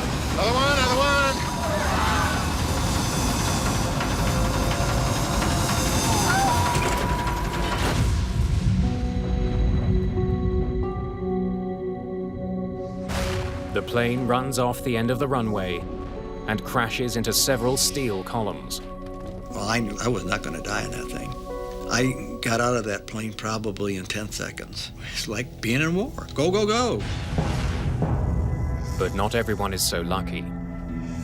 11 people are killed in the crash of American Airlines Flight 1420, including Captain Richard Bushman. Did they really know what they were getting themselves into? That was a key point for us as investigators. They went into an environment that was detrimental to their safety. The National Transportation Safety Board rules that the pilot's decision to land at Little Rock Airport was the primary cause of the accident. On the day of the crash, the pilots of Flight 1420 had to rely on controllers to relay information about conditions on the runway.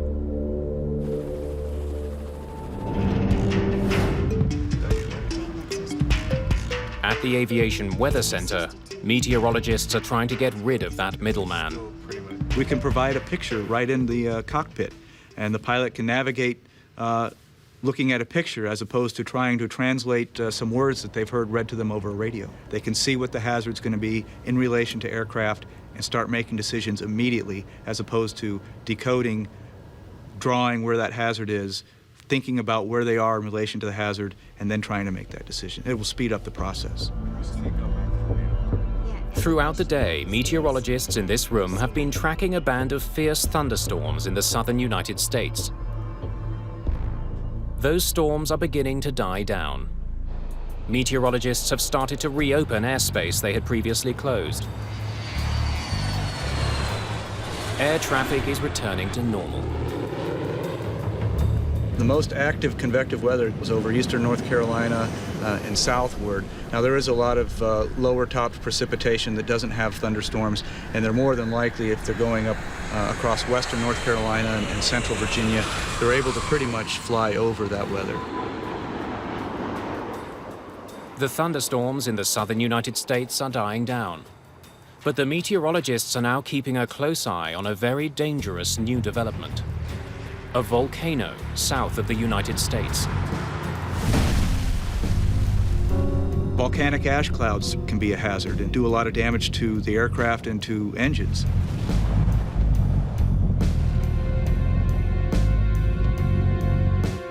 Nolan Duke is tracking weather over the Gulf of Mexico.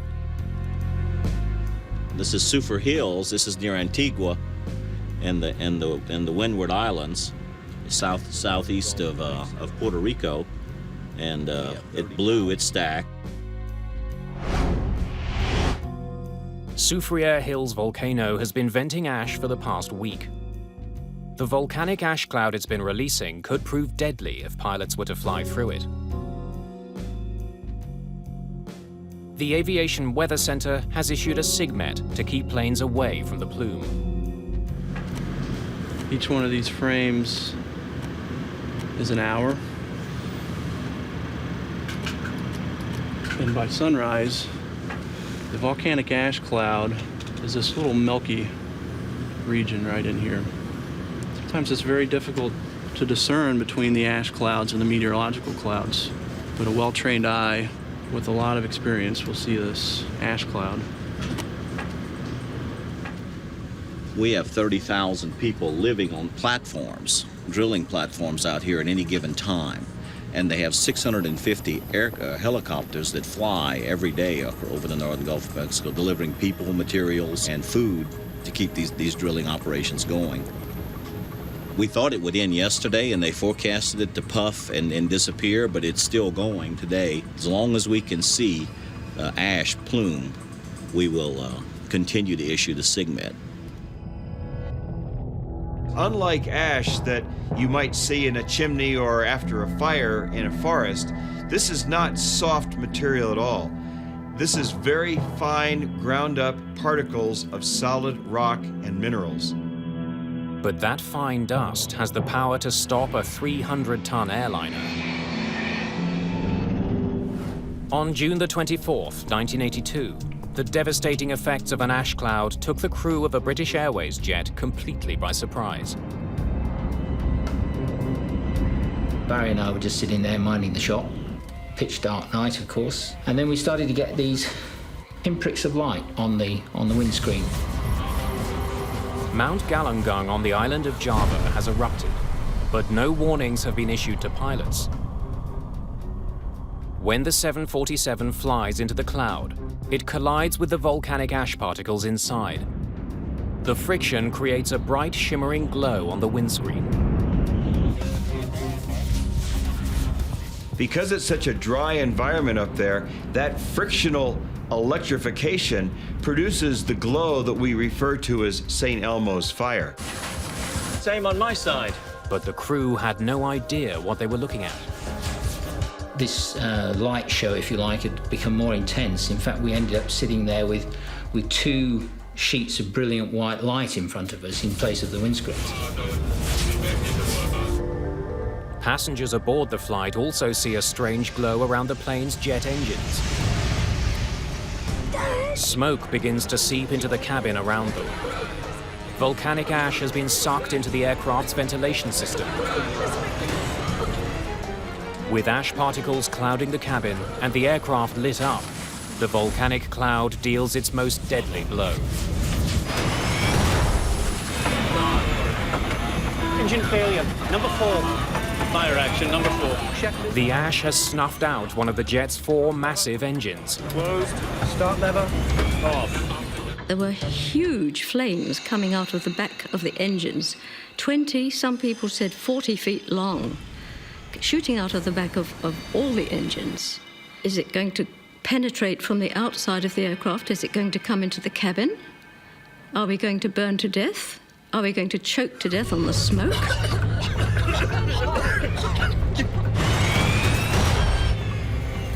Number 2 engine's gone. All right then, begin the engine shut. No, wait! They've all gone. All 4 engines have failed. The other 3 just went out almost immediately, and that's when it begins to be a serious emergency. A minute and a half, we've gone from 4 engines running normally to having none. The 747 is suddenly powerless, and it's quickly falling to the sea. Starting the engines has become the crew's only priority. But volcanic ash is making that task impossible. The temperature in the combustion chamber where this ash is flowing through are around 2,000 degrees centigrade. And so the volcanic ash we know melts at about 1,300, 1,400 degrees. The volcanic ash transforms into molten goo within the jet engines. The material blocks key air passages and causes the engines to surge and shut down. We got a fundamental disturbance of the airflow in the main core of the engine, which caused the engine to backfire. And the engines flamed out, and that was the cause of the problem.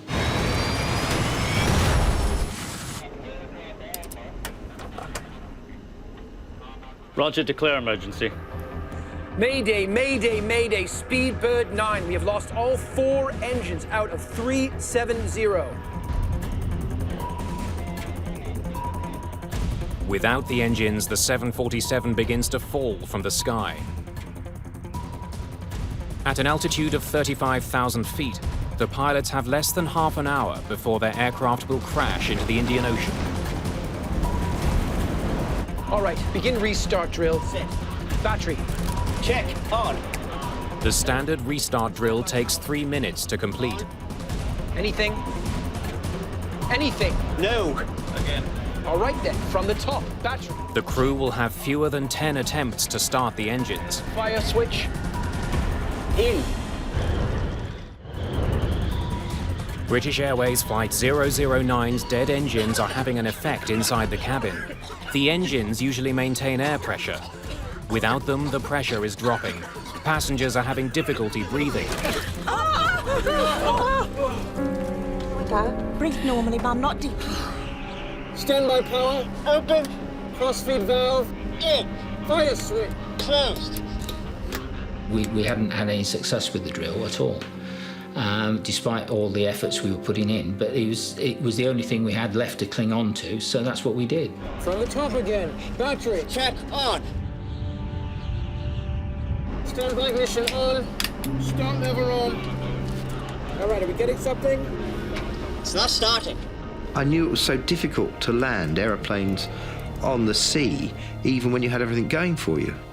And I thought that, well, we haven't got much going for us here. I'd never done it before. Ladies and gentlemen, this is your captain speaking. We have a small problem. All 4 engines have stopped. We're doing our damnedest to get it under control. I trust you are not in too much distress.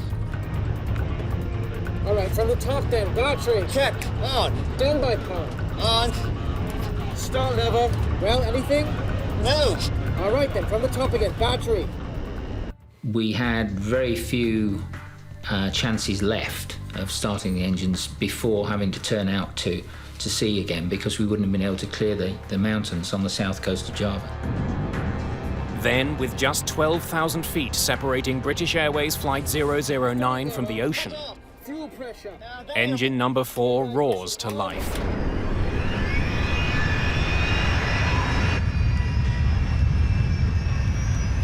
Engine 4, back online.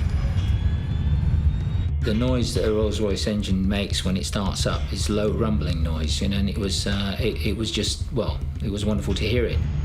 The glass now is half full, it's not half empty. We're now in with a real chance, and I tell you what, the 3 of us would have dragged that aeroplane around the whole island of Java. Thrust lever. Closed. Start lever. Cut off. Fuel pressure. Available. Standby ignition on. Start lever on. Engine 3, back online. I don't believe it. Engines 1 and 2, both back online. As soon as you came out of the volcanic ash and the engines were not running, remember, so everything cooled down, it was enough for this stuff to break off and allow the engines to restart. We say, right, let's get this thing on the ground as quickly as we can. Ladies and gentlemen, this is your captain speaking. We seem to have overcome that problem and have managed to start all the engines.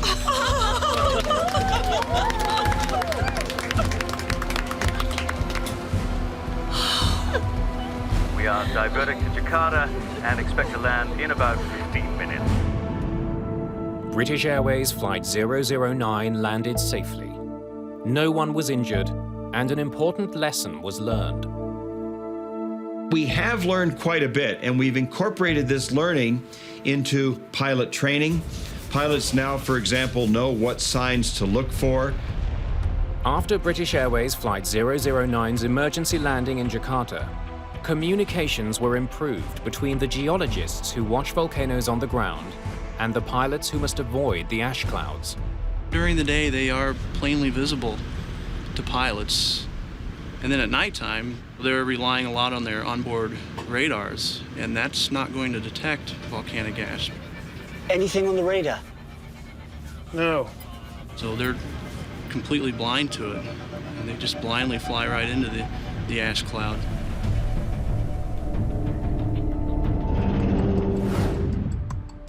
Today, meteorologists were forced to shut down airspace due to violent thunderstorms and volcanic ash.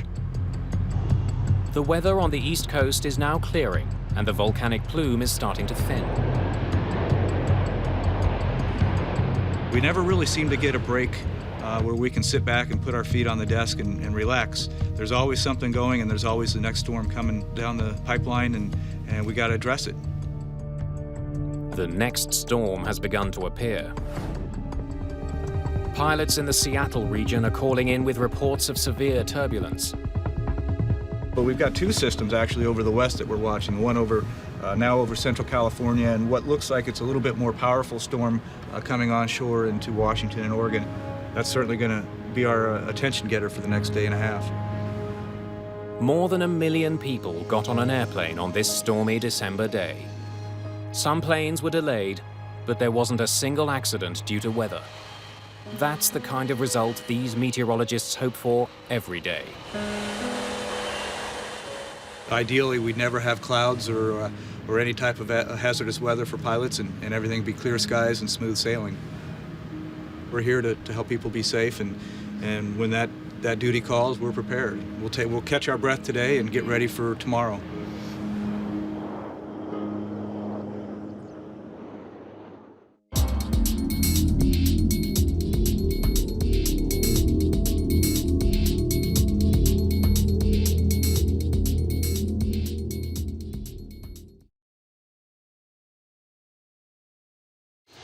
Every passenger jet is a traveling life support system, carrying inside it the highly pressurized oxygen that keeps us alive.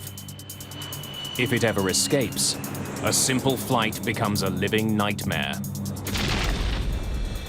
United 811.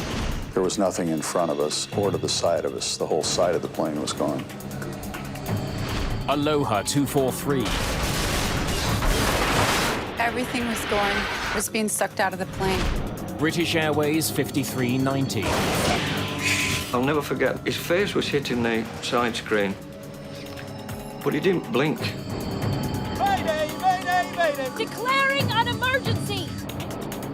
Sometimes it takes a terrible accident to expose hidden dangers and change the way airplanes are built.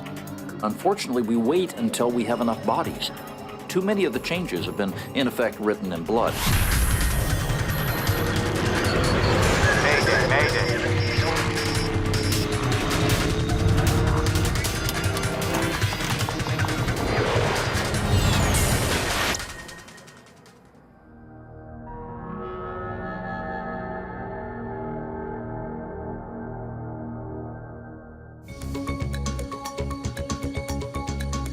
This is the assembly plant for the Airbus A320. After the Boeing 737, it's the most popular jet plane ever built. Almost 2,000 of them are flying for airlines around the globe. It's safe and dependable, the airline equivalent of a minivan. The aluminium skin on the top of an A320 is less than 2 millimeters thick, about as thick as a coin. But this slender piece of metal helps keep passengers alive.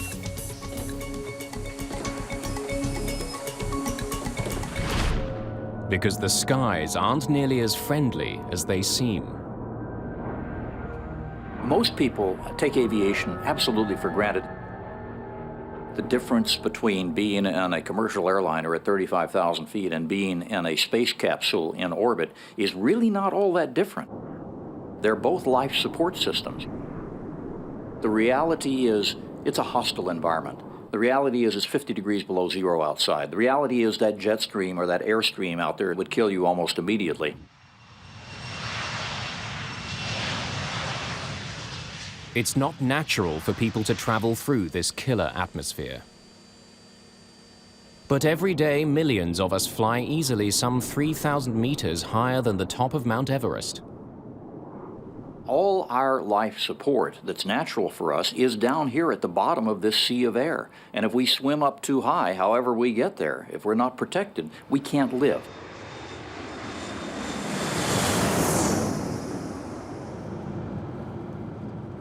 But taking oxygen with us up to 11,000 meters is potentially dangerous. The air inside an airplane is pressurized, so passengers can breathe easily. As planes climb, the pressure outside decreases. The tightly packed air in the cabin begins exerting tremendous pressure on the fuselage. On an average jetliner, it means that every square meter of the fuselage must support more than 5,000 kilograms of force.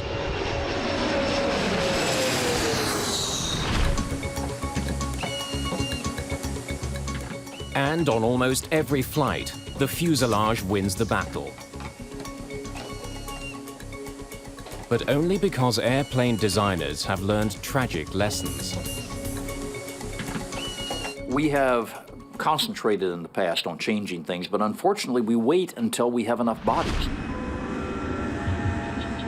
In the 1950s, a series of shocking accidents triggered changes that are still seen today. The Comet has blazed new trails, achieving new speeds, setting a new standard. The passenger jet era began in the 1950s with the introduction of the de Havilland Comet. For the first time, jet engines were being used to push commercial planes higher than ever before. What Great Britain had at stake with the Comet was enormous. They wanted to really declare their place in civil aviation by having the first successful jet transport aircraft. But less than 2 years after its maiden flight, the glittering jewel of British aviation disintegrated in mid-air.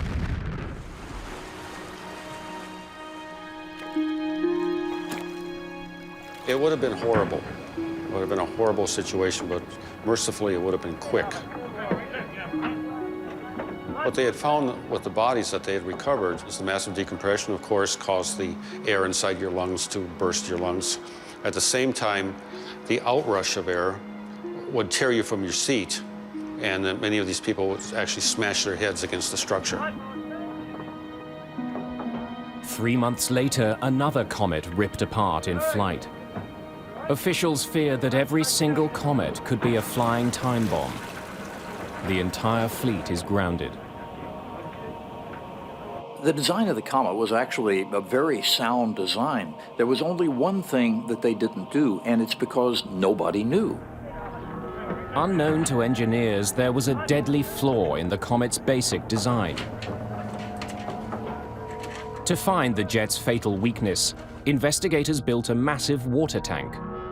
They immersed a stripped-down comet. The pressure in the tank was increased and decreased, simulating the strains of flight. The experiment ran 24 hours a day, 7 days a week. After the equivalent of some 3,000 flights, the comet's Achilles heel revealed itself. Its square windows. You have a rapid change of direction in the shape, essentially a corner. You have a high stress concentration. It gave rise to a fatigue crack, which then traveled rapidly through the rest of the structure, causing a massive decompression. The most advanced passenger jet in the world had succumbed to metal fatigue. The fuselage simply could not handle the force of the air inside, pressing out. The airplane, with all that force behind it, suddenly unzipped itself.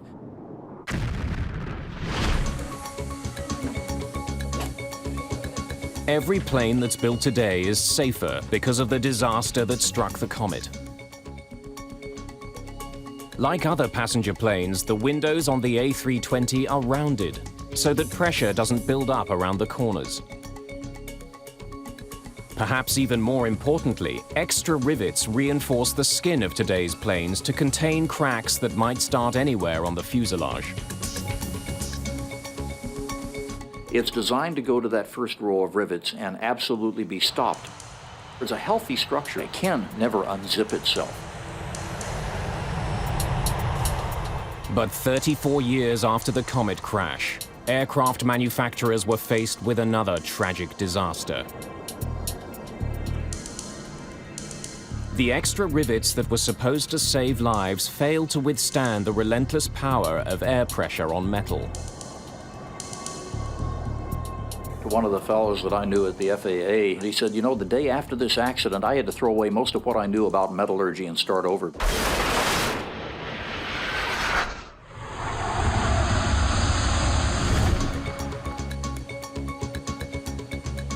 At this Airbus factory in Toulouse, France, A320s roll out at about the rate of one every working day.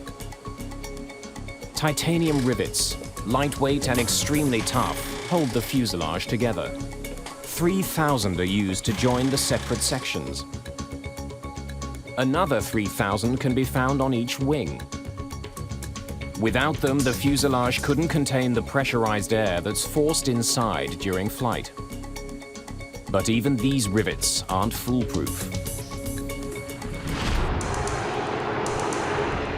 April the 28th, 1988. Aloha Airlines Flight 243 is traveling from Hilo Airport on the Big Island to Honolulu.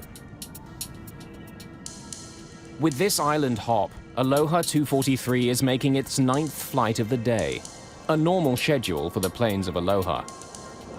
Protected within the jet, passengers give little thought to the fact that the cabin is filled with pressurized oxygen. It's constantly pushing against the fuselage, trying to escape into the surrounding atmosphere. In the cabin, the pressure is kept at a constant level, so passengers feel like they've never left the ground. But as a plane rises to its cruising altitude, the air pressure outside the cabin is dangerously low. Well, what we do is extract air from the engines and use that to pressurize the airplane. And what we can do then is control the pressure inside by a series of valves. The air moving through the cabin creates constant pressure on the jet's fuselage, keeping it inflated like a balloon. Every modern jet is built to withstand this pressure. There's an internal structure to a modern all-metal airplane. The skin without the structure would collapse easily. It would buckle easily. It'd be sort of like a, a paper bag without any structure inside to hold it. If you remove the skin of a passenger jet, you'll find hoop-shaped bulkheads and formers supporting the width of the aircraft. Stringers run the length of the plane. They all help support the fuselage. And the cabin needs all the help it can get, because as the plane gains altitude, that pressurized oxygen inside the plane is pushing against every square centimeter. On this day in April 1988, passengers are about to learn what happens when that air suddenly escapes.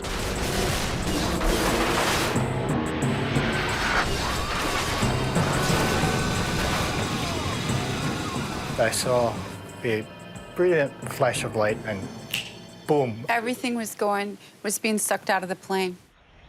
Aloha Airlines 243 has just suffered what experts call an explosive decompression. The air inside the plane that makes jet flight possible escapes in a sudden horrifying moment. 35 square meters of the fuselage are gone. Just imagine the scene up there. The top of the airplane broken off. You now have 300-mile-an-hour winds blowing into that cabin. That's 3 times hurricane-force winds. Those people were dressed for Hawaii in the springtime, not minus 50-degree temperatures. Any period of time at 24,000 feet, and those people will die. We have to get down! Captain Bob Schornsteimer begins an emergency descent, dropping 20 meters a second. The stress on the damaged craft threatens to tear it apart. A woman that was sitting next to me and her husband, he was on the other side in the next row up. She was next to me and they were reaching their hands out and they were trying to touch fingers to say goodbye. Against incredible odds, the flight crew land their bruised and battered airplane.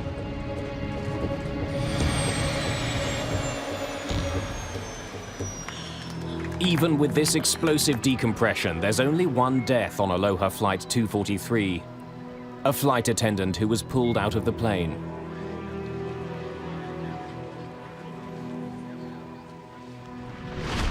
Jim Wildey investigates the crash for the National Transportation Safety Board. In his laboratory, Wildey makes a disturbing discovery. Running through some of the pieces of the plane's fuselage, he finds a series of hairline cracks. They're right beside the holes created by rivets and barely visible to the naked eye. But they're classic signs of metal fatigue.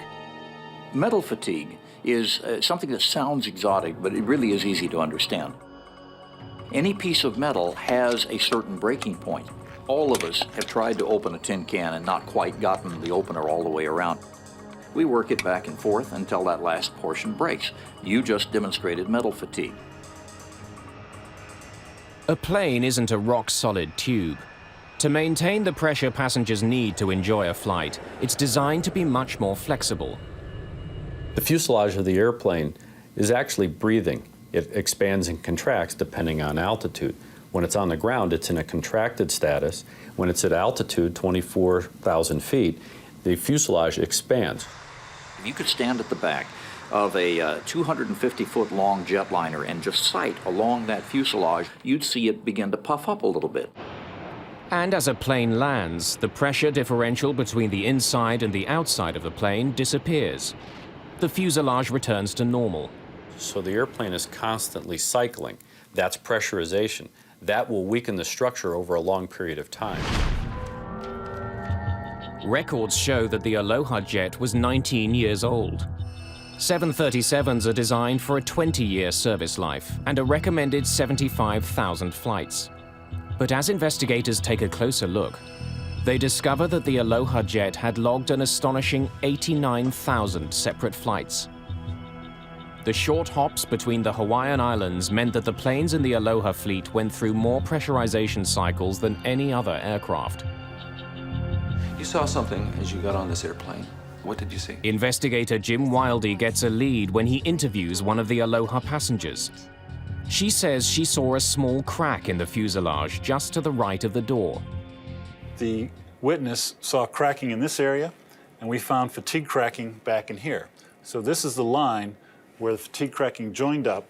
One piece came down this way and folded off, and the other piece went across the top and came off to the right side. But something doesn't make sense. The Aloha jet lost 35 square meters of its fuselage. In the years after the Comet disaster, Boeing and other companies had designed a safety feature that should have kept any tearing to an absolute minimum. Inside the fuselage of every 737, Boeing has installed a series of tear straps. If any kind of tear develops in the fuselage, it should only run as far as the next tear strap, never more than 13 centimeters away, before shooting off at a 90-degree angle. This would have prevented the sort of catastrophic disintegration that ripped apart the Comet. The purpose of the tear strip is to confine any kind of rip or tear in the fuselage skin to a 10-inch square, basically. The 10-inch square allows a controlled decompression and confines any structural damage to a very small area. But for Aloha 243, the tear straps did not contain the rupture caused by the metal fatigue. The NTSB believes there were so many cracks in the fuselage that they eventually joined together, tearing an enormous hole in the plane. But jets aren't held together by rivets alone. The Comet disaster had also highlighted the need to reinforce the fuselage. The skin of an airplane is built from separate panels which overlap. These panels are bonded together by a powerful adhesive known as epoxy. As the epoxy hardens, the panels are locked together by rivets. And during his investigation on the Aloha fuselage, Jim Wildey finds discoloration inside some of the overlapping joints. You can see now where the dark material is the epoxy that was used to bond the two layers of the lap joint together. The white material you see here is corrosion damage of the aluminum fuselage skin. The Hawaiian climate is great for tourists, but it's tough on airplanes. The ocean air is humid and heavy with salt. It can corrode even industrial epoxy. Investigators learned that Boeing, the company that built Aloha 243, had issued numerous written warnings about the epoxy. If it isn't applied at the right temperature, if the panels have moisture or dirt on them, the bonding can fail. Boeing recommended regular, detailed inspections. But workers at Aloha didn't report any problems with the epoxy. They either never saw the compromised epoxy, or if they did, it wasn't repaired. The stress that's trying to pull one skin away from the other skin piece, the stresses would go through the bonding and not through the rivets. Of course, as this thing becomes disbonded, now the rivets themselves are loaded, and especially this top row of rivets, and this is the row of rivets we think that had the fatigue cracking in it. These cracks go unrepaired, and now you have an airplane that is a ticking time bomb. The fuselage on Aloha 243 was seriously compromised by several factors: poor maintenance, the age of the aircraft, and by the heavy tours of duty. Since 1988, we have come light years in understanding this, and we no longer leave ourselves the tolerance that used to be left to airlines to just go out and take a look at the airplane and sign it off.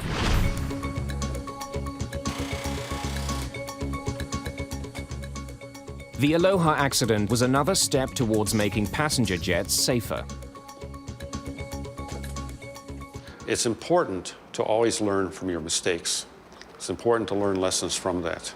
And that has been the case with aeronautical engineering.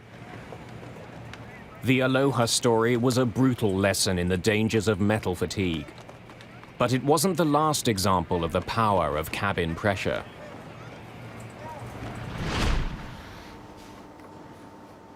Two years later, the industry would get another terrifying reminder. Ladies and gentlemen, this is your captain speaking. My name is Tim Lancaster. Welcome aboard this British Airways flight to Malaga. June the 10th, 1990. British Airways Flight 5390 is leaving Birmingham, England for Spain. 87 people are on board. 80 knots.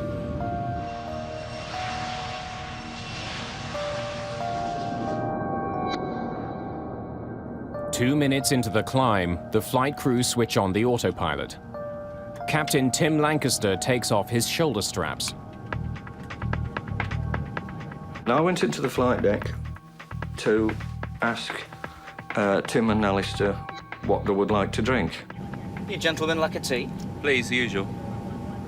Minutes later, at 5,200 meters, the plane is very close to its assigned altitude.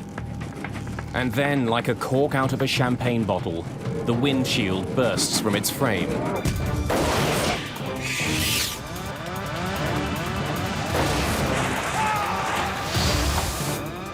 Captain Tim Lancaster is sucked out of his seat and is pinned to the fuselage by blistering winds roaring close to 550 kilometers an hour. The temperature is minus 17 degrees centigrade and there's very little oxygen. Co-pilot Alistair Acheson is alone at the controls. Ordinarily, cockpit windows cannot budge from their frames. The force of the air as the plane soars through the sky pushes the windshield onto the plane. But on Flight 5390, something has gone terribly wrong. Flight attendant Nigel Ogden rushes in to help. And I looked in, the flight deck door was resting on the controls, and all I could see was Tim out the window. I just grabbed him before he went out completely. Other flight attendants do what they can. Co-pilot Alistair Acheson reduces speed and descends quickly. But as he slows the plane down, the drop in wind pressure lets the captain slide around on the side of the plane.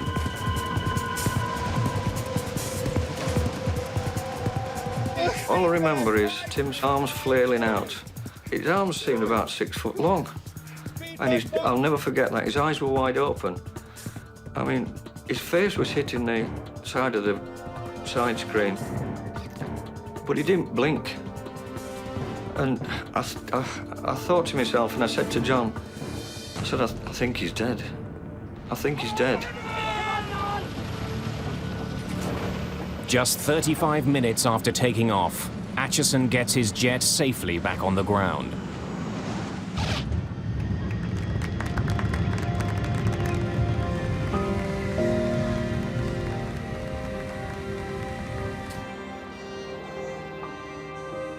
But the most unbelievable chapter of this entire story is the fact that Captain Tim Lancaster survives his incredible ordeal. But I remember watching the windscreen move away from the aircraft, and then it had gone like a bullet. It disappeared into the distance. And I was very conscious of going upwards. And, well, the whole thing became completely surreal then, as it would. And I was aware of being outside of the airplane. I can remember seeing the tail of the aircraft. I can remember the engines going round. And then I don't remember much more. Tim Lancaster was pinned to the outside of the plane for over 20 minutes. His injuries were surprisingly minor. Bone fractures in his right arm and wrist, frostbite and shock. Within 5 months, Tim Lancaster was flying again.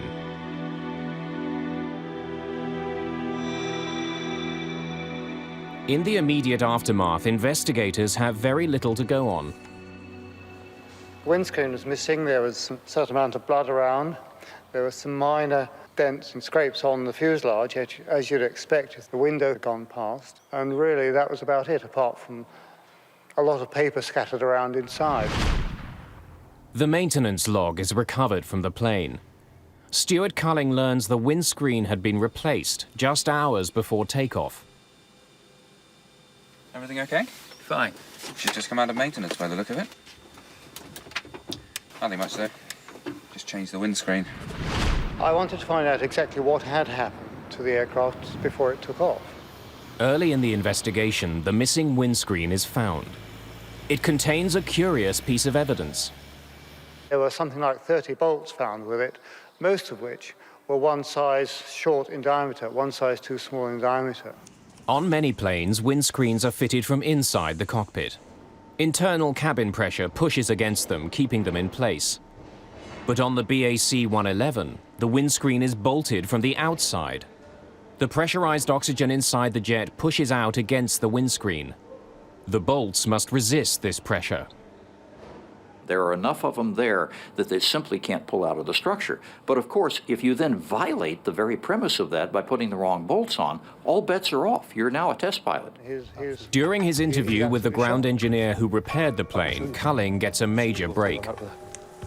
One thing that came out was that he said, oh, the old bolts went into a waste bin in the hangar where he did the job, and they may still be there. So we rushed across to the waste bin and found something like 80 discarded bolts.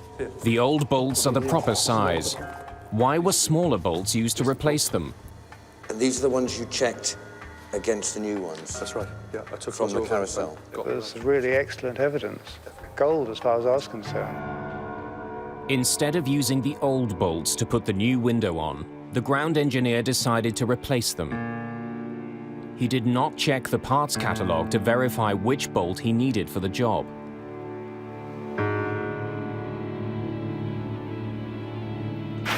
Morning.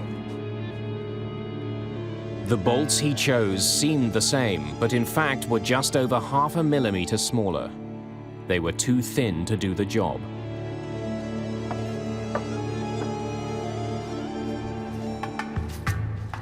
Early in the morning, working against the side of a hangar, the engineer couldn't tell the difference.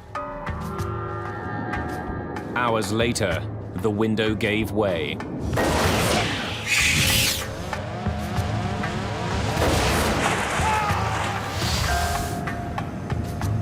Faced with a challenge they weren't trained for, the crew still managed to pull their plane back from the brink. But the massive pressure inside an airplane doesn't need bad maintenance to rip a jet apart. That pressure can also find a tiny flaw somewhere in the design and cause a nightmare in the sky.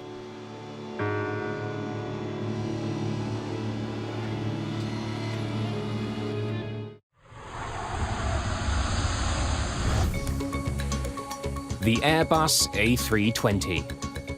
One of the most popular passenger jets in the sky. Every day around the world, thousands of passengers board this plane. When they do, they walk through what would seem to be an obvious weak spot in the fuselage, the door. Any hole in the fuselage is a potential danger. So engineers designed passenger doors that can't be opened in flight. It is virtually impossible, I don't use that word very easily, but it is impossible for a passenger to open a plug-type door in flight. Passenger doors are plug-type doors. They're built to be slightly larger than their frames. When a plane takes off and pressurizes, the atmosphere inside the aircraft seals the door shut. That door probably has 10,000 or more pounds of pressure holding it firmly in place in that door frame, and you have to pull it out of that door frame to get it open. But not all doors on an airplane are built the same. Even designs that seem flawless on paper can rip apart in the real world. February the 24th, 1989, Honolulu Airport. United Airlines 811 is bound for Auckland, New Zealand. Expected flying time, 9.5 hours. There are 355 people on board, plus a full load of cargo. The doors close on time, and the plane leaves the gate just after 1:30 in the morning.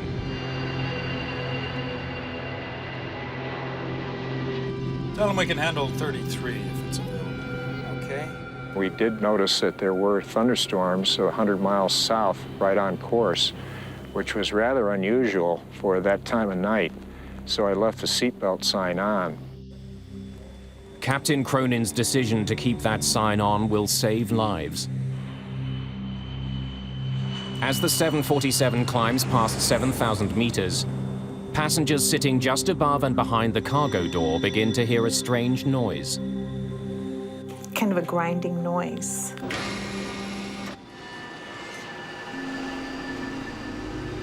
I heard like a thud. The hell? In the next nanosecond, it was pure, unadulterated pandemonium.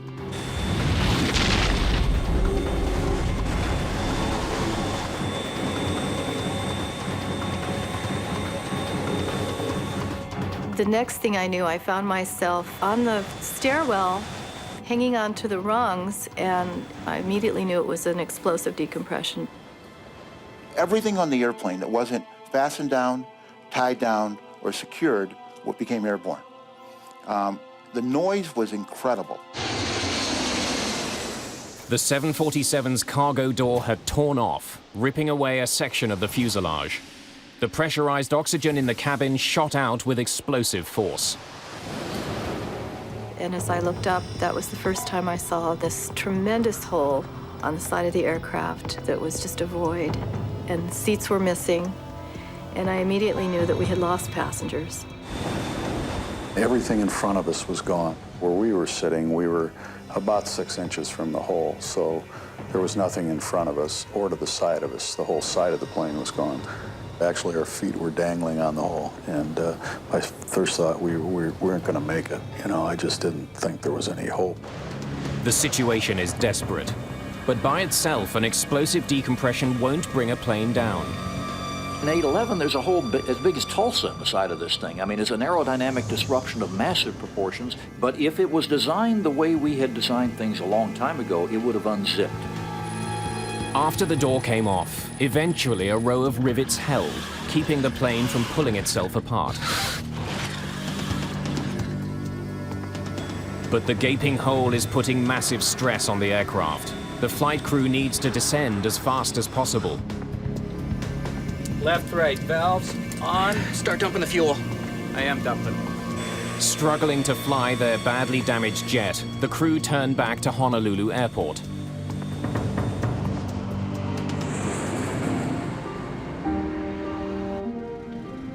And all of a sudden, we were slowing down, and I said, oh my God, we've landed, we're on ground. Probably the best landing I've ever made. When we finally stopped on the runway, we deployed all 10 chutes, and the flight attendants evacuated all of passengers. Thanks to the experienced flight crew, United Airlines 811 landed with everyone on board alive. But 9 passengers were missing, sucked out of the plane when the fuselage tore open, taking with it 5 rows of seats. One of those passengers was a New Zealander on his way home, Lee Campbell. We got a phone call from Chicago, and they just said that they regret to inform us that our son was missing, presumed dead. In the wake of their son's tragic death, Kevin and Susan Campbell embark on an international mission to discover exactly why the door had come off the plane. Lee can't have died for nothing. You know, you've got to find out why he died, and you've just got to make sure that it never happens again. 2 months after the accident, the National Transportation Safety Board holds preliminary hearings. During a break, the Campbells take matters into their own hands. They remove several boxes full of files. So we quickly realised we'd got a really good set of papers with a lot of things that hadn't been released to the public. We were able to really start our investigation in earnest at that stage. The unpublished documents reveal a disturbing catalogue of problems with the 747's forward cargo door, going right back to its original design. Passenger doors are plug doors, but most cargo doors on jets open outward. This increases the space for luggage and other cargo. As the plane gains altitude, the pressure inside the jet presses outwards against the door. To prevent the door from opening, Boeing had installed what it believed was a foolproof locking system. What they do is they build in multiple redundancies to make sure the door is properly latched and does not open. And you build it in to a point of that it's extremely improbable that the door would ever open. The Campbell's research uncovers two major flaws with the 747 cargo doors. The first involved the locking system. To lock the cargo doors, electric motors turn C-shaped latches around pins in the doorframe. A handle then moves arms or locking sectors over the top of the C latches to prevent them from reopening. But on Flight 811, the supposedly foolproof system had failed. Kevin Campbell built a model of the 747 cargo door latch. It showed the first deadly flaw in the locking system. Aluminium locking sectors could not hold the C-latch in place if the latches started to open on their own. With the aluminium locking sectors, if the C-locks tried to backwind, open electrically, it would just push the locking sector out of the way. It just simply wasn't up to the job that it was designed for. But what would cause the C-lock to backwind? The Campbells didn't have the answer, but they knew they were onto something. During their research, they learned that 2 years before Flight 811, a Pan Am 747 out of Heathrow had pressurization problems as it climbed to cruising altitude. The pilot was forced to turn back. When they got back to Heathrow, they found that the door was hanging open 1.5 inches at the bottom, and all of the locks were open. When it got to the maintenance base, they found that all of the locking sectors were either bent or broken. The passengers on this flight were lucky. They had survived the faulty locking system. But why had the C-latches turned and bent the locking sectors?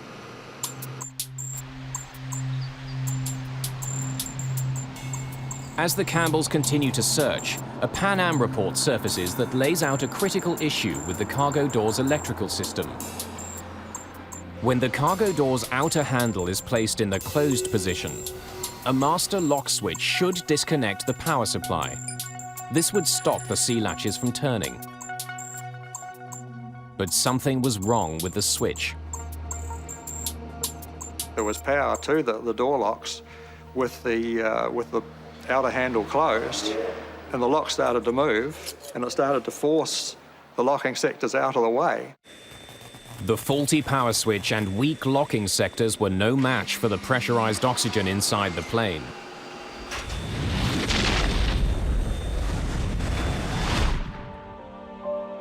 After years of being pushed by the Campbells, the NTSB produces a report that agrees. There was an inadvertent failure of either the switch or the wiring that caused an uncommanded opening of the door. It's nice that other people know that you're right and had been all along, and the support that they had given you was vindicated.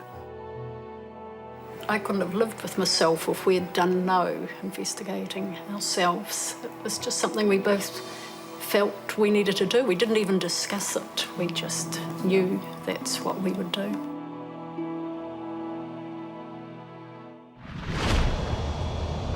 After United Flight 811, the locking system on the Boeing 747 cargo doors was changed. Inspections were increased. Another potential cause of explosive decompression had been found and eliminated. That is an amazing accolade to what we've learned, not just Boeing, but what we've learned about maintenance, about structures, maintaining them, and inspecting them. Since the first jet engines pushed planes higher in the sky, the aviation industry has struggled to harness and contain the deadly power of pressurized oxygen. They know all too well that a single flaw can lead to a terrifying decompression.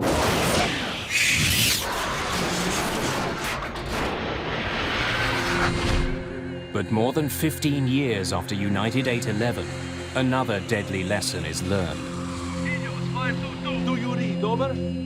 It's August the 14th, 2005.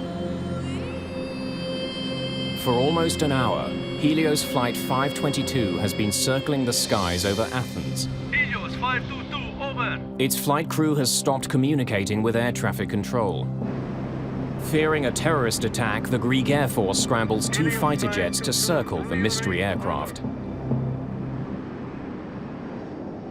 One of them was actually in a shooting position behind the 737. The other one was nearby the cockpit, and he was trying to communicate visually with the person in the cockpit. The fighter pilots can't see any damage to the jet. No holes in the fuselage. There is no structural failure. There is no fire. There is no problem, obvious problem, from the external view with the plane.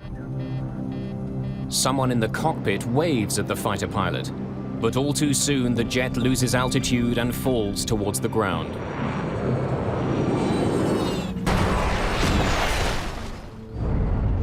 All 121 people on board are killed. It's the worst air crash in the history of Greece.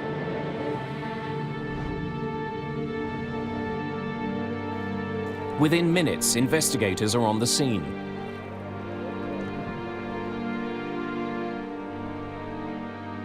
So we climbed over the hill, and there we were, facing this situation, which was beyond any description. I saw a great area in front of me, which was burning. It was black. Burning, people spread, pieces of the airplane. The autopsies add more mystery to the case. Everyone on board the Helios flight was alive up to the moment of the crash. They did not die from inhaling a toxic substance in the airplane or from an explosion. These people died on impact. But if the passengers were alive until impact, why didn't the fighter pilot see more activity on the plane? Akrivos Tsolakis is the lead investigator. He begins to dig through maintenance records.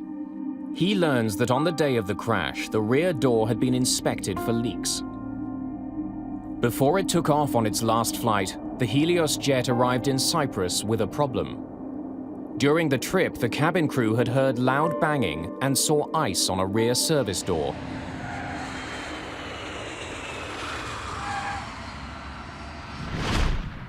To make sure there's nothing wrong with the seal on the door, the engineer runs a pressurization test. He's looking for a leak. So explain again how you tested the pressure. When I went into the cockpit, I turned the pressurization switch to manual. Switching digital pressure control unit from auto to manual. The jet's engines are turned off, so the engineer uses the plane's auxiliary power unit to force air into the cabin. It's like looking for a leak in a tire.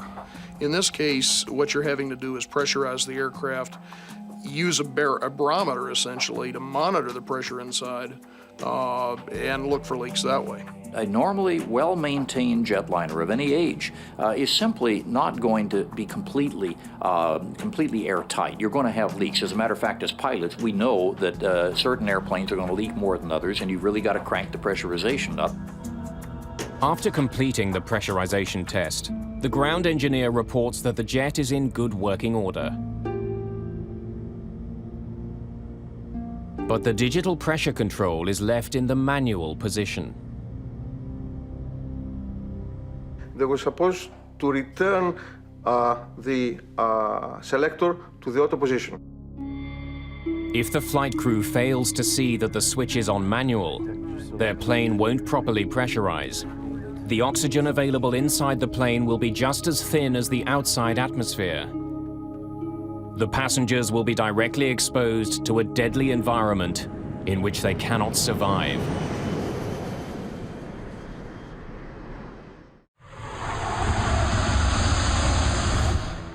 August the 14th, 2005. The worst airline disaster in Greek history has stunned the nation.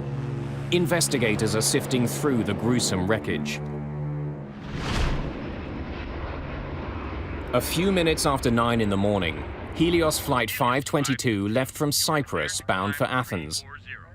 The crew has no idea that hours before takeoff during a maintenance test, a flight engineer has left a pressurization switch set to manual.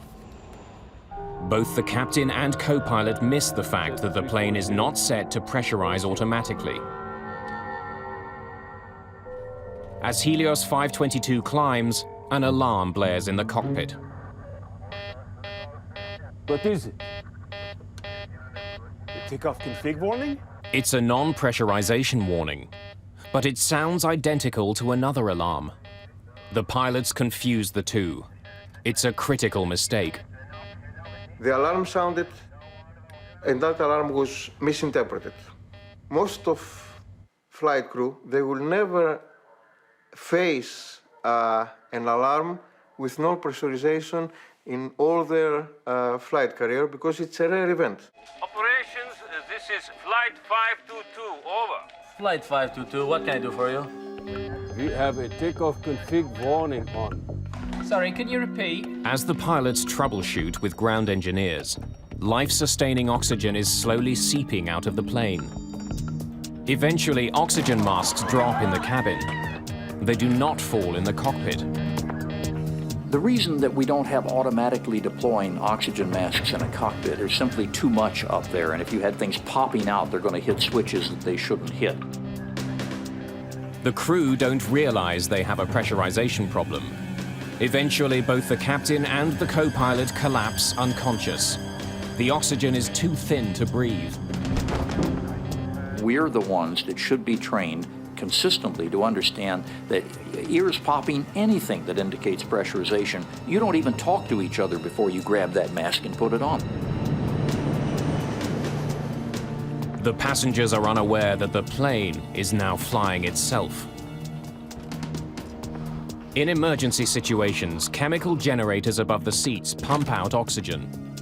But there's a catch. These generators only produce enough oxygen for about 12 minutes. Well, the problem with the passenger masks is, for one thing, they're not designed to keep you oxygenated at a high altitude. What they're designed to do is give you enough oxygen so that you can survive until the pilots get the airplane down to a low altitude. But with both pilots already unconscious, the Helios jet did not descend so passengers could breathe without assistance. Instead, the plane flew on autopilot to Athens. When the oxygen supply stopped, the passengers passed out.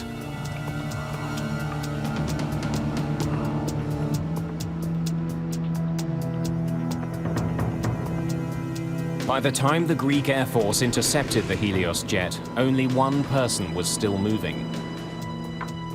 Likely surviving with bottled oxygen, flight attendant Andreas Prodromou was still conscious when the fighters approached. He made it to the cockpit, but he couldn't save the plane. Antonine Control, there is one person moving in the cockpit of Helios 522. Eventually, when its fuel ran out, Helios 522 crashed.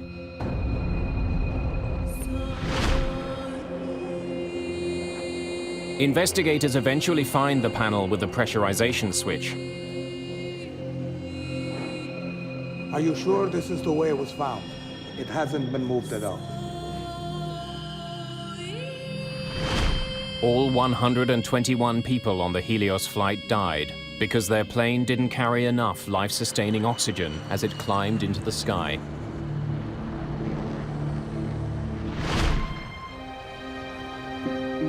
It's been more than 50 years since the beginning of the passenger jet era. 50 years in which the industry has learned, sometimes painfully, how to safely fly more than 10 kilometers in the sky. When you look back at all the other accidents over the last 20 years, in most cases, we were pushing the frontier of knowledge. Unfortunately, when you're pushing the envelope, you're pushing the boundaries of design, you can encounter problems that you hadn't anticipated. In search of the safest plane imaginable, the history of aviation traces a flight path through tragic accidents to technological breakthroughs. Many of these accidents display the incredible power of explosive decompression.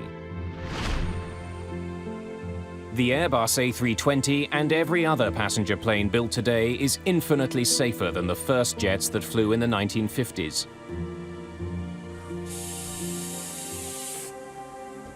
They have to remain safe and get even safer because we rely so heavily on this incredible mode of transportation that takes us somewhere we were never meant to be.